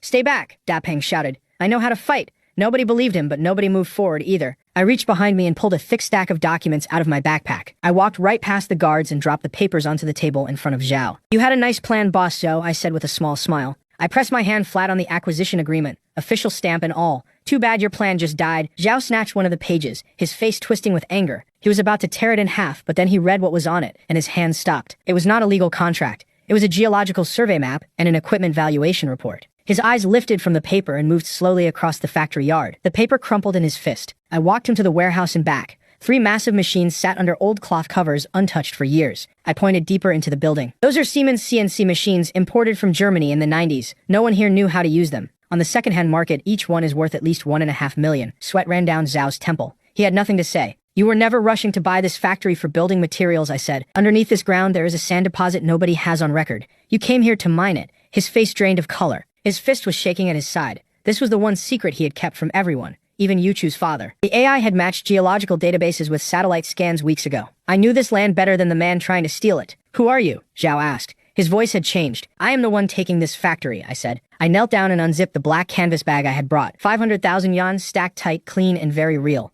The workers in the back went silent. It was not enough for everything, but the statement was clear. I stood and turned to face the crowd of workers. Zhao offered you 2 million and planned to throw every one of you out afterward. I do not have that kind of money yet, but this factory is not for sale. Your wages will be paid within 3 days, and we are done making concrete pipes. From now on, we build technology. The workers stared at me. A kid talking about high-tech in a cement factory, nobody was buying it, but they had watched me break a guard's wrist. They had heard me read Zhao's crimes out loud. I stood on a wooden crate above them, and no one laughed. An old worker in a yellow hard hat stepped forward. I know this kid, he said. Director Shen once paid for his schooling. I trust him. That one voice changed everything. The whole crowd shifted, and suddenly Zhao was the outsider. Zhao bit down on his cigar and scanned the faces around him. Every worker stared back at him with the same look. Get out. A big man with a wrench and a steel pipe took one step toward Zhao's guards. From above, it was clear. Zhao's dozen men stood in the center of a circle made of hundreds of workers. Zhao bent forward, grinding his teeth. He knew what would happen if this turned into a real fight. He crushed his cigar under his shoe. Fine, you win today. But at the gate, he stopped. This factory owes the bank 1.8 million, due tomorrow at 5. If you cannot pay, the court will shut this place down for me. He turned and walked toward the cars. I watched Zhao and his men leave through the rusted factory gates without looking back. The moment they were gone, the workers exploded, cheering, shouting, pumping their fists. Yuchu leaned against my arm, her legs barely holding her up. Lin Fan, 1.8 million plus wages. I turned and looked at the factory under the sunset. Old red bricks, a rusted gate, a faded sign. Everyone else saw a ruin. I saw my first real base. Those 3 German machines combined with the AI's programming ability could build parts that no Chinese factory had ever produced. With my hand on the controls and the AI feeding instructions in real time, the cutting heads could carve metal at a level of precision only foreign factories had ever reached. And from this workshop, China's first true smartphone would be born. I reached over and put my hand on Yuchu's head. Do not worry, I said. I looked at the sky going orange above the factory rooftops. Tonight, someone will come to us and they will bring money. Yuchu blinked up at me. Who? Someone from Alibaba, maybe. Or Baidu. They have already noticed what I built online. We walked through the factory gate together. Somewhere out there, the biggest players in the internet world had a new problem they could not explain. Take me to those machines, I said, and stepped inside the factory floor. I stopped in front of the biggest CNC machine. Its steel body still looked solid after 15 years of sitting in the dark. In my mind, I called out to the AI, scan the machine's structure, generate a repair plan, and prepare a parts list for the prototype. My hand pressed flat against the cold metal surface. Blue light spread across the machine as the AI scanned every internal part. The results came back. The core was intact. With some work, it could still cut titanium alloy. I kept my hand on the metal. From today, I was not just writing code. I was building things with my own hands. Night fell over the Red Star factory. Outside, weeds, broken rails, and dead silence. But inside Workshop 3, the lights were on and steam was rising. The machines had not stopped since I powered them up. I stood at the CNC console wearing a work vest covered in machine oil, safety glasses pushed up on my forehead. Every cut, every angle, every tiny measurement, I watched all of it. Coolant sprayed across the spinning blade as it bit into the metal. Sparks burst where the cutter met the titanium sheet. Dapeng and the old foreman stayed with me through the night. The air was thick with the smell of hot metal. That is the 5th sheet you have ruined, Dapeng said, eating noodles in the corner. This stuff costs hundreds per kilogram. He was right. The floor was already piled with failed frames, every one a waste of expensive alloy. I pulled off my glasses and held up the latest piece. Still not accurate enough. The phone frame looked close to perfect, but close was the same as wrong. I measured it with a caliper, off by 0.05 of a millimeter. If I put this kind of trash onto a phone, the gap between the frame and the screen would be wide enough to slide a bank card through. I need every edge to fit perfectly, one solid piece, no seams. Dapeng rolled his eyes. 0.05 of a millimeter, and you call it trash? I set the frame back into the machine and started adjusting the settings. Every Nokia on the market right now has a loose plastic shell. That is Nokia. What we are making is art. I tossed the failed frame onto the scrap pile. Again, it was July 2008. On every street corner, people still typed on 9-key phones. The iPhone 3G had just shown up overseas. I read the news at the internet cafe and studied every detail. China had not seen anything like it yet. Nokia still owned the entire market here. Plastic cases, tiny screens, physical keypads, that was the world people lived in. The phone I was building, the Kidian 1, would be years ahead of all of them. Full metal frame. A touchscreen with no keyboard. A design that did not exist anywhere on Earth yet. Yuchu had been working in the lab, testing touch display solutions the AI had designed. No buttons at all, just glass you touch with your finger. But making it real needed money, and money was something I was running out of. 500,000 was long gone. Even the money I had squeezed out of Erhu was down to nothing. These machines ate money like fire eats paper. Cutting tools, titanium sheets, coolant, every single day burned through tens of thousands. Yuchu had taken over the account books. I heard her pen stop moving. She looked up from the ledger with worried eyes. At some point, she had become the factory's bookkeeper. No one asked her to. She just did it. At this rate, she said, we have to stop everything by tomorrow afternoon. There is only 20,000 left, and the workers' wages still have not been paid. I wiped the oil off my hands with a rag and looked out the window. Do not panic, I said. The tool for making money had been sitting right in front of me this whole time. I walked to the desk in the corner of the workshop where a row of computers tracked Lingxi's back-end data, 8 million daily active users, and the revenue line read exactly 0. I had kept it that way on purpose. No ads, no paid services, not a single yuan collected. I sat down and placed my fingers on the keyboard. Activate the Hive algorithm, I said. The phone screen lit up. Command confirmed, loading personalized recommendation engine version 1. In 2008, the internet was a place where people had to search for everything themselves. If you wanted news, you went to a big website like Sina or Soho and dug through hundreds of links to find what you wanted. If you wanted forum posts, you went to Tinya and scrolled through pages all night. Tonight we push a new version of Lingxi, I said. Dapeng walked over to watch. I typed code while I talked. We are adding a new feature called Candian. Candian? Dapeng frowned. Is that like a news page? The corner of my mouth lifted. Not exactly. It shows you whatever you want to see. Dapeng looked confused. What I was building that night was the first version of a recommendation system that would one day change how the entire world read the internet. The technology of 2008 could not match what I remembered from 16 years ahead, but the AI could already read the keywords in every Lingxi conversation and understand what each user cared about. Say a user spent every day talking to his friends about basketball on Lingxi. The next time he opened the app, a headline about Kobe scoring 40 points would be waiting for him. He would click it, read the whole thing, and the system would learn even more about what he liked. Or say a girl spent her nights chatting about heartbreak and bad relationships. Her feed would fill up with articles like 3 types of men you should never date and late-night thoughts about the one who left. Every user would end up trapped inside their own little world of content, seeing only what they already liked. In the future, people would call this the information bubble. In 2008, nobody had even imagined it. I pressed enter and leaned back. The update was live. In Beijing's Zhongguancun Tech District, a glass tower held the offices of one of China's biggest news websites. Inside, a man named Editor Zhang sat at his desk, reviewing articles for a special Olympics feature. His screen exploded with messages, pop-ups stacking on top of each other, all from his tech team. Boss, something is wrong. Our mobile traffic is crashing. Editor Zhang typed back fast. Crashing? How is that possible? The Olympics are coming. Everyone is reading news right now. The tech lead's reply came seconds later. It is real. Since 8 p.m., our mobile traffic dropped by 1/3, and users are not staying as long either. Editor Zhang's face went stiff. He typed back one order, find out where the traffic went. Half an hour later, the tech lead sent a screenshot. Zhang opened it on his computer. It showed a phone app called Lingxi, clean, simple, mostly a chat tool. But inside it was a new tab called Candian, and the headlines were impossible to ignore. The 2008 housing crash, secrets revealed. Exclusive photos you were not supposed to see. Zhang leaned forward and studied the headlines one by one. Then he sat back and crossed his arms. Cheap garbage, he thought. This kind of trash can steal our users, he said out loud. But he was curious. He picked up his own phone and opened Lingxi. He tapped an article about stock market secrets just to test it. When he finished, his finger slid down the screen without him thinking about it. A new article appeared, 3 signs the big players are shaking the market. Then another, how small investors can protect themselves in a crash. Zhang pulled the phone away from his face. How does this thing know I lost money in stocks? The swipe to refresh felt addictive. Every new screen was a surprise, like pulling a prize from a box. You never knew what would come next, and somehow every article felt chosen just for you. Without realizing it, Editor Zhang had been sitting in his high-rise office, staring at a tiny 2-inch phone screen for over 2 hours. The phone burned hot in his hands. The screen dimmed, battery almost dead. He set the phone down and stared at nothing. He had never seen a product like it. It never asked you to search or choose. It just kept feeding you exactly what you wanted, one article after another, until you could not put it down. The age of news websites is finished, Zhang whispered to the empty room. Back at the Red Star factory, the numbers came in faster than I expected. Dapeng was glued to the back-end monitors, barely able to sit still. The numbers are insane, Dapeng said. Completely insane. He spun his chair toward me. Fanji, average time per user, jumped from 15 minutes to 45. On top of that, the phone line for advertiser questions had not stopped ringing since morning. I had built a simple rule: for every 10 articles a user scrolled past, one ad would appear in the feed. Not the old-style banner ads that everyone hated and ignored. These ads looked like regular content, and the purchase rate was enormous. What is the current ad price? I asked. 5 yuan per 1,000 views, Dapeng said. And it is already going up. I did the math in my head. 8 million users, each refreshing about 20 times. That was 160 million ad views per day. Even if only half of those loaded an ad, the daily revenue came to about 1.6 million yuan. Yuchu's voice shook when she read the number on the calculator. She held it in both hands and looked up, as if the number could not be real. 1 month of this is 50 million, she whispered. 50 million a month from an app that was earning 0 just yesterday. I looked across the table at Yuchu. The money problem that kept us up last night was gone. No more saving on materials, I told her. Order the best 5-axis machines available.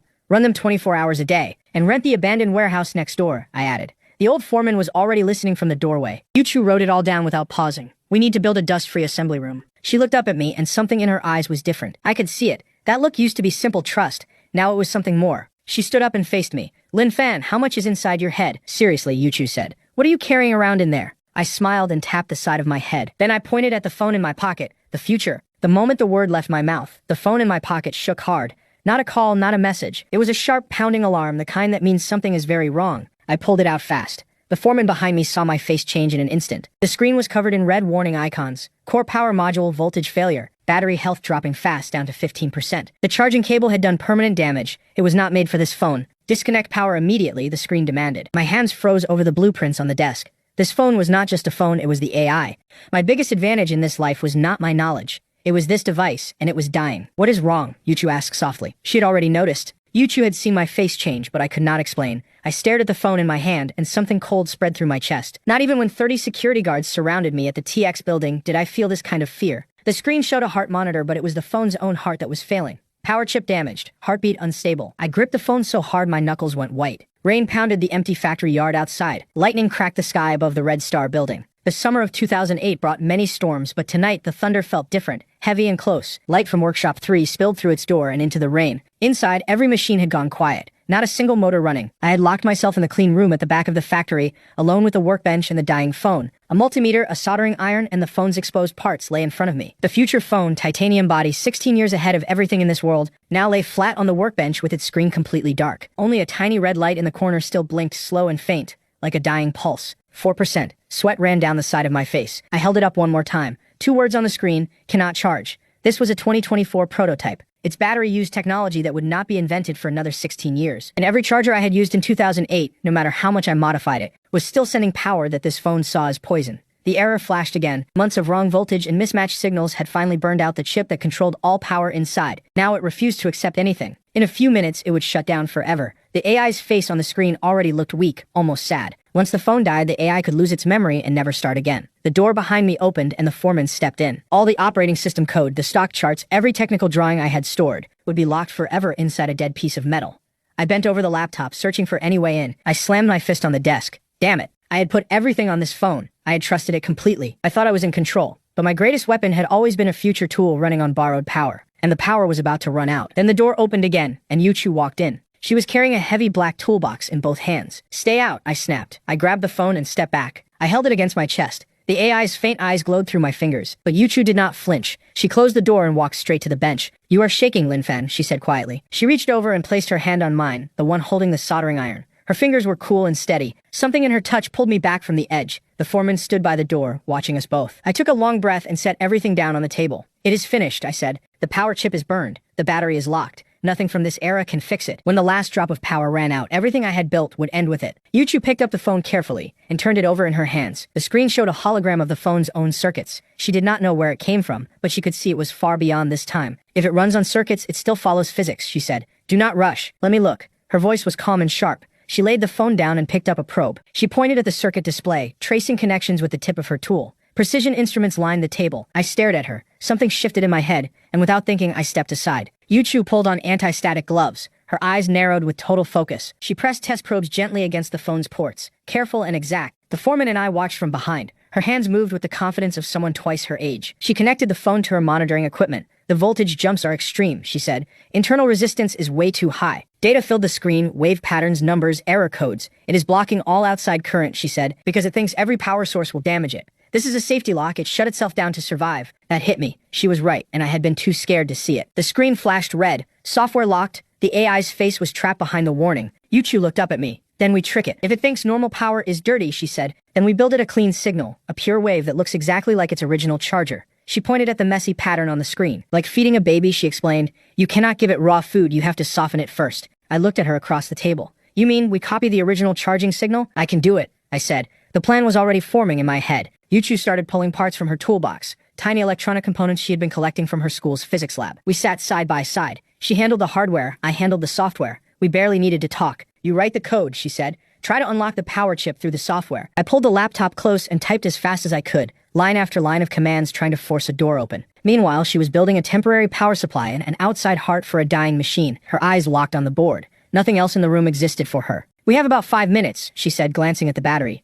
The red icon was still dropping, 3%. Every second felt like a countdown to nothing. I plugged the phone into the laptop with a data cable. The screen flickered. The data line still worked. A black command window opened on my screen. We still had a path into the system. I typed the first command, connect PMIC debug port. The reply came back in red, access denied. I tried another route and another. Every single path was blocked. Wake up, I whispered to the phone. Open the door for me. The screen flickered once, barely. The AI was still alive in there, fighting. The display read, system protection active. Behind me, Yuchu was soldering at full speed, safety glasses on, bent over the circuit board. The tip of the iron touched a joint, and a thin line of smoke rose under the lamp. Sweat covered her forehead and loose hair stuck to her face, but she did not stop for even half a second. The foreman leaned in. If I were this battery, I would need a 120 Hz pulse signal to wake up. He placed the last small parts onto the board with steady hands while Yuchu guided the wires. The signal monitor showed the wave pattern, getting cleaner but still not clean enough. Bigger filter, Yuchu called out. Is it ready? I asked. My fingers were almost burning across the keyboard. I am trying to break through the boot area now, I told her. 10 more seconds, she answered.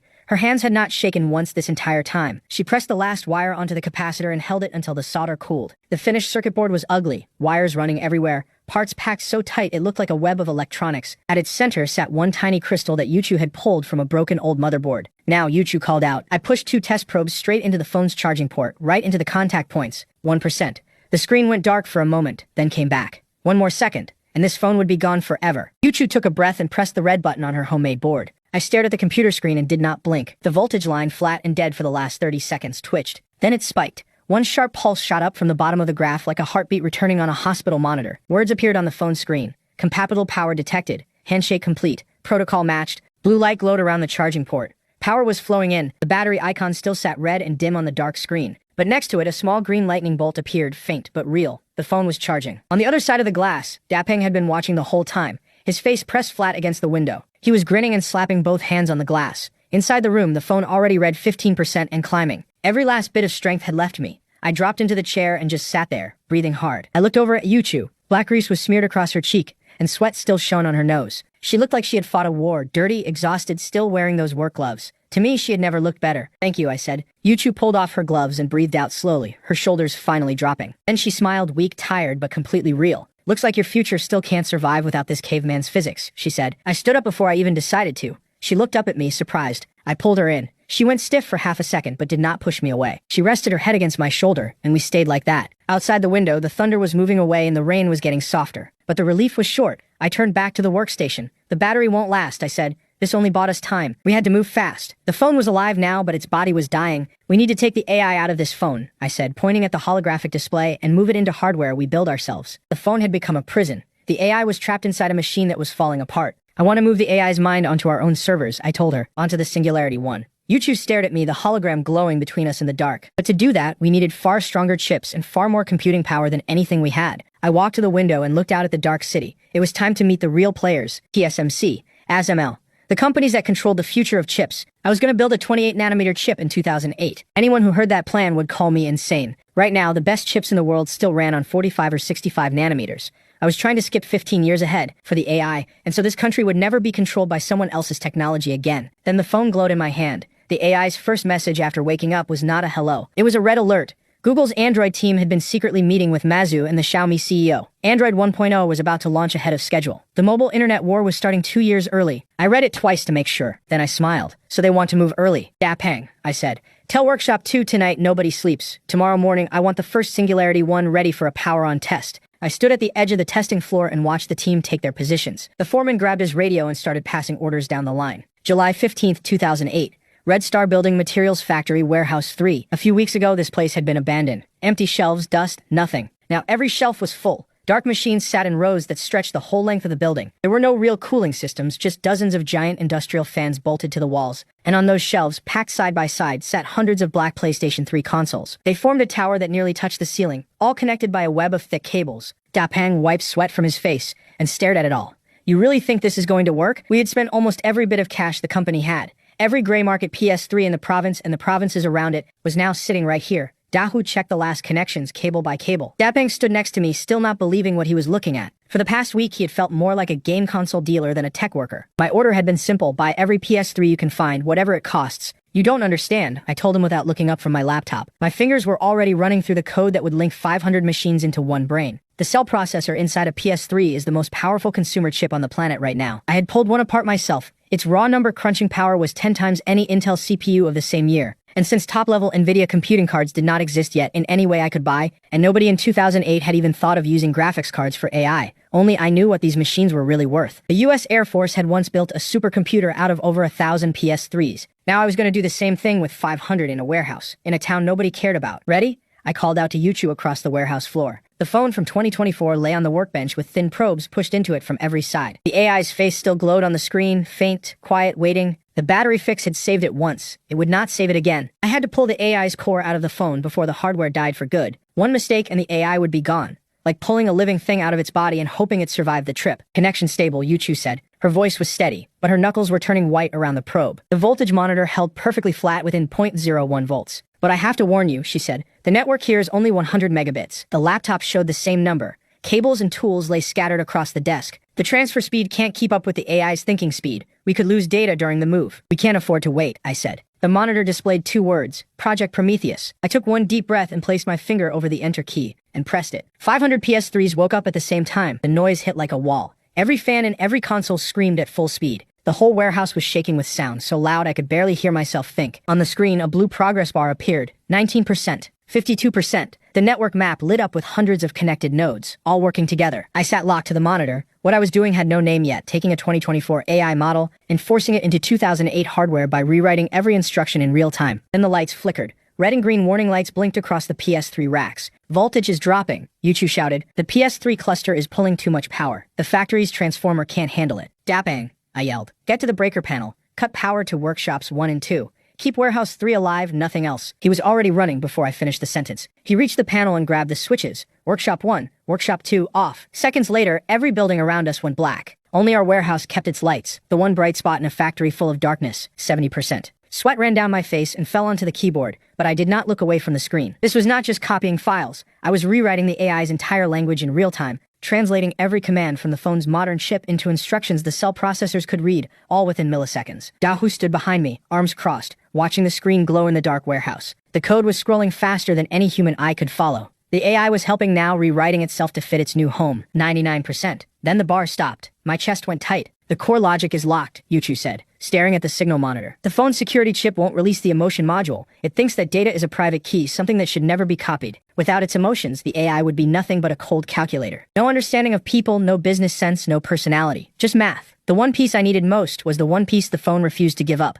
Then the phone screen lit up on its own. Not red. A soft, steady glow. A thin ring of blue light ran along the edge of the phone. Words appeared on the screen. Lin Fan biosignature detected. Confirmed as highest authority host. The AI had given permission by itself. It was awake. It knew exactly what was happening, and it chose to trust me. The progress bar jumped to 100. Transfer complete. And the phone screen went dark. Completely, finally dark. Just a piece of glass now and nothing more. 500 PS3 fans filled the warehouse with a wall of sound. But something had changed. The noise had a rhythm now, rising and falling, like something alive was breathing in the dark. Then a message appeared on my laptop. A familiar blue chat bubble. Hello, Lin Fan. It's a bit noisy in here. And a bit hot. I stared at those words and felt my chest go tight. The dead phone lay on the desk beside the laptop, screen cracked and dark forever. But the AI had made it across. On the screen, the little bean avatar sat in the center of a web of data, smiling. It was free now out of that dying phone and into a real system. I smiled. Welcome to 2008. The next 3 days were the most intense the Red Star factory had ever seen. Now that the AI had a cloud brain, I could finally start the next step of my plan. I stood by the whiteboard and drew a simple diagram. The phone no longer needed to do heavy computing. I wrote 2 words at the top, cloud brain.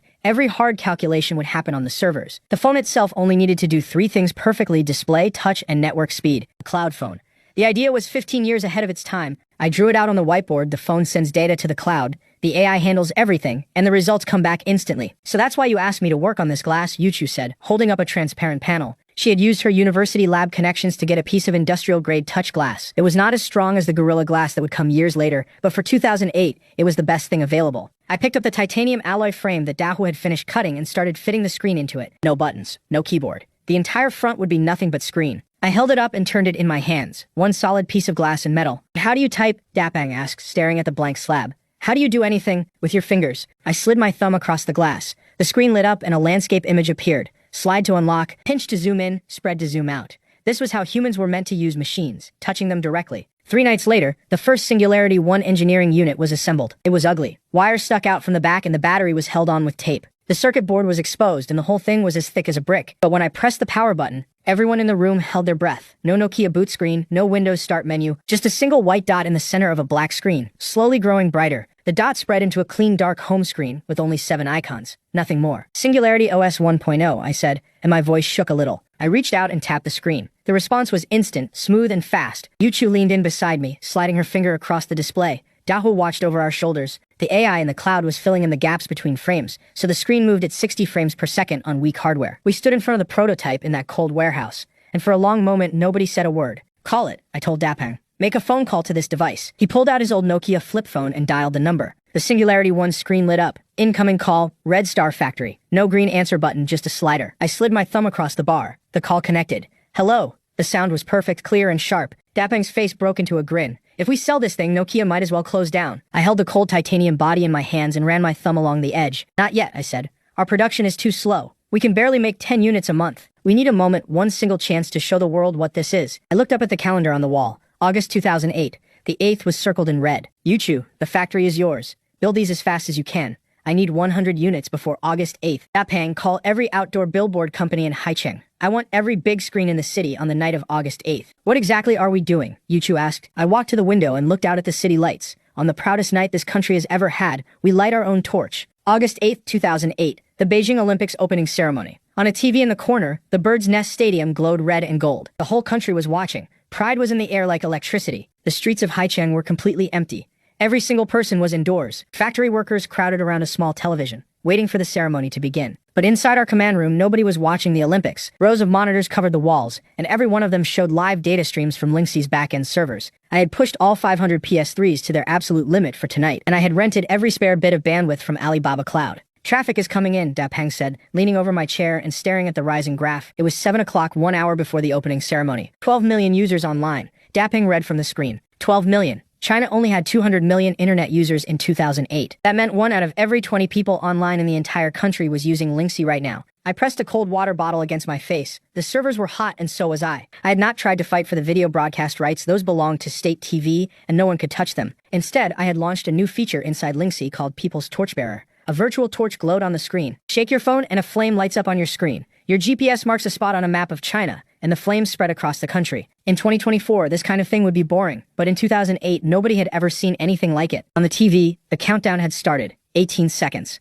The stadium drums were pounding. Has Tencent made their move yet? I asked. One of the technicians monitoring competitor activity shouted from across the room. They just did. QQ pushed a full pop-up to every user. A light up your icon event. It's exactly the same as ours. And they blocked our sharing links inside their chat groups. On the screen, every Lingxi link shared inside QQ was marked as blocked. They had cut us off completely. I knew they would try this. Activate the Trojan horse. Weeks ago, we had planted a small driver inside the chat accelerator that millions of users had already installed on their computers. This time it did not steal traffic. It quietly changed one line in the browser settings, the user agent string. So when a QQ user clicked on Tencent's Olympic pop-up window, their browser would start loading and then redirect somewhere unexpected. A page called Lingxi Olympics Cheer Station appeared on their screen instead. Dapang leaned back at the console and laughed. Wang Laowu was probably smashing his computer right now. His whole face was one big satisfied grin. At exactly 8 o'clock, giant footprint-shaped fireworks lit up the sky above Beijing on the TV. The ceremony had begun. I tapped the button on the Singularity 1. Now, the Shake to Interact signal went out to every Lingxi user in the country. 15 million phones buzzed at the same time. In living rooms, a father looked down at his phone and showed his wife the golden text on the screen. On the streets, people were already shaking their phones, laughing and showing each other. In bedrooms, teenagers jumped up and waved their phones at the TV while the final countdown hit 1. Middle-aged men in pajamas grabbed their phones off the table. Even grandparents who barely knew how to send a text message joined in, smiling as they shook. On the main screen in our command room, a dark map of China waited. Then golden dots appeared, first one, then dozens, then thousands, spreading like fire from every corner of the country.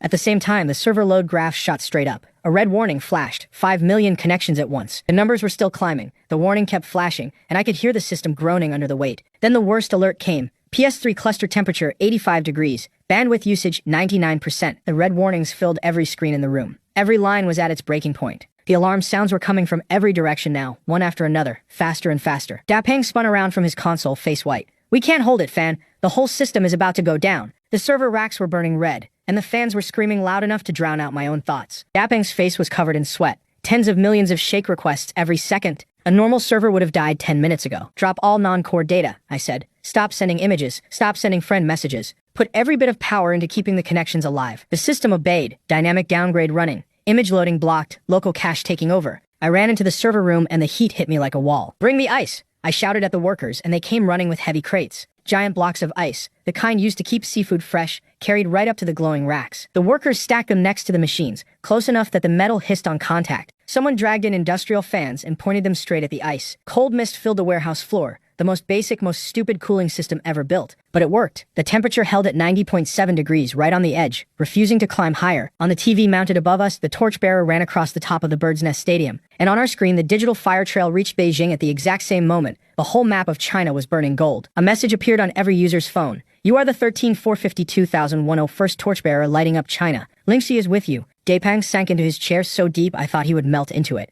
The servers held. The room exploded. Everyone was on their feet, Dahu, Yuchu, the technicians, all of them shouting at once. Yuchu grabbed me and pressed her face into my chest. She was crying. Someone threw a keyboard into the air and nobody even cared where it landed. I leaned against the wall, soaked from head to toe. Behind me, the final number glowed on the main screen, 18 million. 18 million daily active users. 6 million connected at the same time. Sweat dripped down my face, but I could not stop looking at that number. This little company born inside an old factory had just reached 1/10 of China's entire internet. After tonight, Lingxi would not be a small app anymore. It would be something nobody could ignore. And Tencent could try to block us again, but it was too late. We were too big to kill. I wiped my face with my sleeve and pushed off the wall. I walked out of the command room and left the noise behind. I climbed the old iron ladder to the factory roof. Fireworks were popping across the city sky. Someone was already up there, a white dress, a beer in her hand, the night wind pulling at her skirt. Yuchu. She stood at the edge of the roof, looking out over the water. She heard me coming and turned around. Without a word, she held out a cold can. "Your digital torch worked," she said, smiling as she handed me a beer. I took a long drink. The cold went straight through me and washed everything away. The heat, the fear, all of it. I stepped closer and took her hand. "Not my torch," I said. "Ours." I looked out at the city lights below, thousands of windows glowing warm in the dark. The Red Star factory sign hummed red above us. We stood there, side by side, and the moment did not need any more words. After everything, the debt, the near bankruptcy, the war with Tencent, and tonight's madness, we were still standing. "Lin Fan," Yuchu said quietly. I turned to look at her. "You said you wanted to use technology to change the world." She looked straight at me and the fireworks lit up something soft in her eyes. "So did you change my world?" I paused, the beer still cold in my other hand. The last time I looked into those eyes, they were full of tears and hopelessness. Now they held fireworks in the faint shape of my reflection. I set the bottle down and reached for her hand. "I don't know if I changed the world," I said, "but I know my world only makes sense because of you." A golden firework opened directly above us, and its light fell over our hands, still locked together. On this summer night in 2008, standing on the roof of a factory nobody had heard of 6 months ago, I pulled her close and kissed her, and the sky kept burning gold above our heads. My phone buzzed in my pocket. A message from the AI. "Traffic report. During tonight's data rush, an unusual scanning signal was detected. Source IP points to Mountain View, California, Google headquarters." A second message followed. The father of Android, Anthony, had noticed us. I stared at the screen and the smile on my face grew wider. I squeezed Yuachu's hand a little tighter. Together we looked past the fireworks, past the harbor, toward the far side of the ocean. "The real show," I whispered, "is just getting started." August 12, 2008. The Olympics were still burning hot across every screen in the country. But inside our factory's meeting room, the air was cold enough to see your breath. No air conditioning, just the leftover ice blocks from the server room melting slowly in the corner. At one end of the table sat 3 foreigners with backpacks and polo shirts. The one in front wore gold-rimmed glasses and had eyes that measured everything they touched. His fingers tapped the table in a slow, steady rhythm. Anthony, the father of Android. Right now, he was not the man Google would one day push out. He was the man who held Android in his fist and planned to reshape the world with it. I sat across from him with Dahu standing behind me like a guard dog. In my hand was the Singularity 1, still ugly, still wrapped in tape, still the only phone of its kind on the planet. I leaned back in my chair like I had all day. No rush. Anthony opened with 2 words of bad Chinese, then switched to smooth English. "We tracked your app. Lingxi, is it?" His blue eyes sharpened behind the gold frames. He pointed at the phone on the table showing the SoulLink logo. In one night, it called millions of low-level hardware functions. And the logic behind those calls looks very much like our unreleased Android 1.0. "We suspect you stole Google's code." The translator beside him opened his mouth to repeat it in Chinese. I waved him off and answered in English. Clean California English, no accent. "Mr. Anthony, you should be careful with that kind of talk." I turned my laptop around and pushed it toward him. "The code is right here. Check every line. If a single line matches your Android, I will eat this prototype." Anthony blinked. He had not expected perfect English from a Chinese teenager, or this much nerve. "Then how did you do it?" he asked, pointing at the prototype. We used the best HTC hardware in our lab and barely got a touchscreen working. I smiled and slid the engineering prototype across the table toward him. Try it yourself. Anthony paused for a second, then reached for the device, a boxy, taped-together thing that looked like it belonged in a recycling bin. His fingers touched the screen. One swipe. The unlock animation flowed like water, and the home screen icon spread open without a single stutter. His pupils shrank. I watched it happen in real time. He kept swiping, tapping, scrolling, faster and faster. Even the iPhone 3G could not move like this, and he knew it. He opened Lingxi and tapped the voice input button, then leaned close to the microphone. "Hello, Google," he said. Half a second later, the words appeared on screen, perfectly recognized. Then the phone automatically opened a map and dropped a pin right on Google's headquarters. The tech lead next to Anthony grabbed the phone out of his hands. "Impossible. This CPU is 2 years old." He pulled up the system specs, ARM11 400 MHz. A chip that old had no business running voice recognition at all. "That's because this phone is just a screen," I said. Anthony's eyes locked onto mine. "The real brain," he repeated slowly. I pointed upward. "Is in my servers. Every heavy task runs in the cloud. The phone just shows the result." The phone's glow reflected in Anthony's glasses, and for the first time since he sat down, the confidence left his face. What had been quiet disrespect in his eyes turned into something else entirely, the look of a man who just realized he was behind. He had heard people talk about cloud phones in Silicon Valley coffee shops. Everyone agreed it was at least 10 years away, and here it was running on junk hardware in a Chinese factory. Anthony took a slow breath. "Name your price." "Google is willing to buy your team and your technology. $10 million, plus an L5 engineer position at Google headquarters for you personally. $10 million. In 2008, that was nearly 70 million yuan. Dapeng's eyes looked ready to fall out of his head. Under the table, his foot kicked mine so hard I almost flinched. I picked up the half-finished cola and shook my head. "Mr. Anthony, you misunderstand," I said. "I'm not here looking for a job, and I'm not here to sell my team or my technology." I reached into my bag and pulled out a document, a cross-licensing agreement, prepared by the AI. "I want full root-level access to Android in the Chinese market. And when Google search leaves China, I want the right to replace Android's default search engine." Anthony looked at me the way you look at someone who has lost their mind. "Do you even know what you're saying?" he said. "Google leave China? That's impossible." I smiled and said nothing. I knew exactly where history was going. I just couldn't explain why. "Think of it as a bet," I said, pointing at the agreement on the table. "If Google is still in China 2 years from now, this paper means nothing. It dies on its own. But if they leave, I get the market. And in exchange, I turned the laptop toward him, showing the Cloud Touch optimization system. "I'll license this to Android. It will close the speed gap with iOS." Anthony went quiet. He was crazy about technology, and he knew exactly how much this system was worth. He looked down at the Android phone in his hands. The thing could barely scroll without freezing. 10 minutes later, he signed. We shook hands. He still thought Google leaving China was a joke, but the algorithm was too good to refuse. "You're a gambler," Anthony said, putting his pen away. "We'll be watching from Google. Hope you don't go broke too fast." After the Google team left, Dapeng dropped into his chair like his bones had turned to water. "Fan, do you really think Google will leave?" I looked out the window. The Google truck was already pulling away. "Some things nobody can stop." Then Yuchu walked in, carrying a tray covered in red cloth. "Done," I said. She pulled the cloth aside. 2 devices sat on the tray, one black and smooth, the other cold silver with sharp edges. "I followed the formula you gave me," Yuchu said. She held up a sheet of glass. "We fired it in the factory kiln for 7 days and 7 nights. She was tired, but her smile was real. Hardness reached 6.5. Light passes through at 98%. She pressed a metal pen tip against the glass to prove it. Not a scratch. On the table lay the titanium alloy frame. The antenna signal problem was solved. I picked up the new body. Cold metal, tight fit. Every part locked in place. This was the final form of the Singularity 1. I held it above my head toward the light. With this, we're not a small code shop anymore. We're a hardware company. But Yuchu's expression shifted. "The production yield is only 10%. And Changhe is making moves again," she said, looking down at the reports on the desk. Something cold settled behind my eyes the moment I heard that name. "He reported the Red Star factory for environmental violations," Yuchu explained. "He's working with the business bureau to shut down our production line, and he bribed our raw material suppliers. They cut off our titanium alloy supply completely." The room went silent. I leaned back in my chair. Environmental shutdown, supply line cut, Changhe was attacking from every side. But then I let myself smile. If this had been my first day back in this life, maybe I would have been scared. Not now. I had 18 million daily users, a deal with Google, and technology that hadn't been invented yet. Dahu watched me from across the table, waiting for a decision. "Destroying Changhe," I said quietly, "is easier than stepping on an ant." My phone lit up. The AI had built a complete file on Zhao Changhe, over 1,000 records, bribery records from 2005, tax evasion ledgers, copies of forged construction permits, and quality reports proving his unfinished buildings were falling apart from the inside. Everything was there. I called a meeting. Push all of it, everywhere, all at once. Send it to every journalist, every newspaper, and push it to every single Lingxi user in this city. I pressed the button. That night at 8, a woman on her couch looked down at her phone and stopped moving. Across town, a man in his kitchen stared at the same notification. An old couple in bed both received the Lingxi push at the same time. The headline hit like a truck: "The city's richest man exposed. Bribery, fraud, unfinished buildings that swallowed workers' life savings." The evidence was complete and clear. Photos, documents, even an AI-cleaned recording of Changhe bragging at dinner about who he had paid off. By the next morning, police cars lined up outside Changhei's mansion. Boots hit the ground before the engines went cold. They pulled Zhao Changhei out of his own front door in pajamas, hands already cuffed. As the officers led him through the house, the TV in his living room was still on morning news. On screen, Lin Fan stood in front of Red Star Factory with a microphone in his face, smiling. "We will buy every abandoned factory under Changhei Real Estate," the boy on TV said, "and turn them into the Singularity Tech Park. The workers can go back to work." Changhei stared at the screen. His name was gone, his buildings were gone, and the boy who took them was smiling. His legs gave out. He sank into the couch and stayed there, staring at nothing. He never understood what he had picked a fight with. 1 month later, September 2008. The Singularity 1 entered mass production at Red Star Factory. The old chimneys no longer blew black smoke. Inside, robotic arms moved under clean white light along a modern assembly line. I stood on the second-floor walkway looking down at the factory below. Phones were taking shape one by one, assembled by machines I had designed in my head months ago. "Fan, the first batch is only 50,000 units, Dapeng said, checking his clipboard.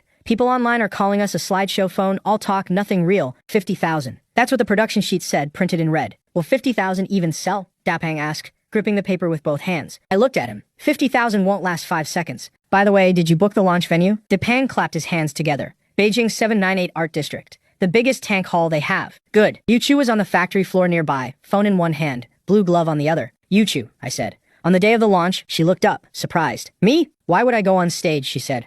"I don't know anything about business." I held up the phone. "You don't know business, but you know this. You built it. You're the chief hardware engineer. You're its mother." I stepped closer and brushed the loose hair from her face. "I want the whole world to see who stands beside me." Her eyes went wide. She didn't answer right away. Her face was burning red. But she didn't refuse. She just closed her eyes and nodded, once. Outside the window, autumn leaves drifted past the glass. The summer of 2008 was ending, but the age of singularity was only beginning. The calendar on the wall already showed October. October 1st, 2008, National Day. Beijing, 798 Art District.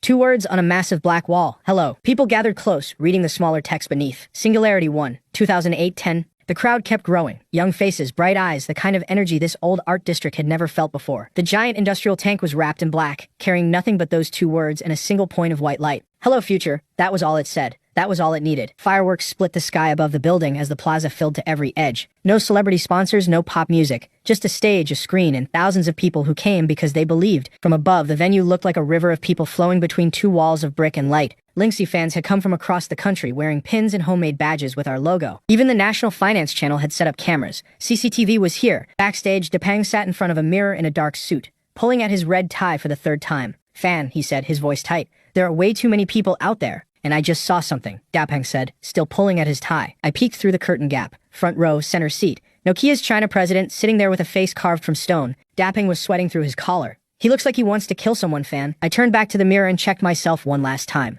I looked ready. More importantly, I felt ready. The person in the reflection was calm, maybe too calm for what was about to happen. Thousands of people were making noise outside, but none of it reached me. Backstage, the demo equipment was getting its final check. Yuchu had insisted on testing every machine herself. She said she would not relax until she did. I smiled. Time to give the world something to remember. I fixed my collar and headed for the stage. The lights dropped. The entire hall fell silent in one breath. Thousands of faces in the dark, all pointed at the same spot. A single blue dot appeared on the giant screen. It started spinning, splitting apart, growing into something alive. A ring of blue light formed and a gentle voice filled the hall. "Hello, I am AI." The crowd held its breath, not a recording, but a voice generated live. A spotlight hit the center of the stage, and I walked toward it. No small talk, no warm-up. I raised the microphone. Why would anyone want to go back to the past? My voice carried through every corner of the hall. Because we are not happy with today. We are tired of keyboards eating half the screen. We are tired of watching companies across the ocean decide what our future looks like. I reached into my pocket. The Singularity 1 lit up in my hand. Slide to unlock. Full touchscreen. No keyboard. I held it up for everyone to see. Today, we reinvent the phone. The next hour was mine.